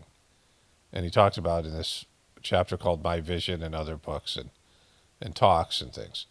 His diaries, his writings. Like, the divine forces say, all right, this is what we need to do. There has to be some sort of change here on planet Earth. And so we have to give people an outlet, which was the Sajmark meditation, where they can connect to the divinity within them. And we have to take down the obstacle, which is the system. And so that people could feel what they, all the distractions and things, and feel the pain and the misery that they have waiting for them because of the, disconnecting from God, which is, as long as you're distracted, this is what happens to people. Like you could be living a hedonistic, pleasure-based life where you're partying and doing all that kind of shit. And then something bad happens and all of a sudden it all hits you at once. The folly of your ways, the the mistakes that you've made, and the consequences are there, and the pain is there, and you've been pushing off the pain. And so people are going to have to feel the pain of making the wrong choices. Like it's, it's sealed off with, with people being in like a zombie-like state and, being heavily medicated, and they're not feeling, being unsensitive to their spiritual side. But all the wrong choices you make, and anything that takes you away from God, makes you feel lonely. When you go against God's will, it makes you feel disconnected and lonely, and like me against the world, and you feel, you feel bad, right? And so, like all these people who are feeling that way, and that's why they get become sociopaths and narcissists and things. It's a personality configuration that's there to allow you to not feel what you should be feeling, right? It's allow you to feel like a victim instead of feeling like a failure and a person who's making mistakes and on the wrong path, waking up desperately in the middle of the night wanting to change, having, panic attacks and freaking out because you're doing the wrong thing. Those are the ways you would feel if there wasn't this distraction of the system, right? Where you'd feel like a sense of remorse and a sense of, of disconnection and loneliness, and you'd, beseech God for forgiveness and beg for forgiveness and work towards this. And this is what, Babaji, the second master of the system, was asked to create on a spiritual level, the taking down of the current system, and then, the rest of it, right? Like the rest of these conditions that have to be there for people to become more sensitive to their, humanness, that, the low level of their humanness, and strive to be something better. And that has to happen, and, all of these things. And so, for me, it's like, I'm doing my best at doing what I'm doing, and I can't carry other people because each person has to go through this process personally. Each person has to figure this out personally. And, when things get real, when people have to face that, I imagine if there's no electricity or there's no internet, like 2 weeks from now or tomorrow or today, and all of a sudden your life is different. And you're worried about where your meal's coming from. There's no food in the supermarkets. Like these things. You think you're going to give a shit about Trump or, Kamala or Israel or the Ukraine or, any number, China or whatever it is? Like, you think you're going to care about your government, or you're going to face the immediate predicament of where do I get some food, and how do I feed my family, and we're cold, there's no heat, and what are they going to do, right? There's no water. What if you had no heat, no water, all these things? Like, what are you going to do? They're not going to think about all this meaningless shit that's out there, right? You're going to have to figure out how to survive, and then, you're going to have, what about no TV and no internet? Like, what are you going to do with your mind and your distractions? No medications. Your medication runs out, your psychological medication, your alcohol. You have no alcohol, weed, whatever whatever your people are having, right? You just like sitting there having to face yourself. It's cold or hot, it's like the temperature. You can't control the temperature in your house. You can't do hygiene. You can't, there's no food. Then like life becomes real. Like life all of a sudden, things that are important are there, and, surviving, and, all this, and the shock of it all, right? And just, you're going through detox. You're going through deprogramming. And so, like, that's, that's what's supposed to be coming around the bend. And when it happens, it's even in small doses, like when the system just isn't as, as consistent. Like, you don't have internet, like, big chunks of the time. You don't have power. You don't have, there's, like, less stuff. And, like, it's a whole, like, whatever happens in case of, those just a hit to your lifestyle. And then it becomes like, well, what the hell am I doing with my life, right? And you can have like a sort of an awakening, and the people that do will, and the people that don't will fail and die, and and whatever happens to their soul happens to their soul in terms of population reduction, which I've said before. And if we get it down to a manageable number of people who are spiritual intentions and the capacity for spiritual development, and people can eke out a spiritual living, just like you'll have more free time to do that because there won't be all this internet distractions and TV and all this stuff. You just have all that time when you're not, busy at surviving, and to like go inside and take account of yourself in these things, right? Which is, I mean, that's like the only thing for me that can, nothing else is going to work. Like people won't do it on their own. People don't listen. People aren't, worried about or concerned about or working towards self-improvement. And so, I've seen this over and over again. And so that's where we are, So I had this, little sort of, I don't know, tumultuous time where, there's rain. Rain is always a sign of spiritual kind of movement. The Sajmark system, the owl we had was going. My brother tried to contact me, and then just these other things that happened. And I, stuff with my teeth, the dentist stuff. It was like a whole thing, right? An ongoing problem that I have to solve physically, to make it to the end, And so, it's like a thing. But I feel pretty good about it. Only spirituality will save this world. It's paramount, definitely important for the apocalypse and the ascension. And would have a blessed day and be grateful.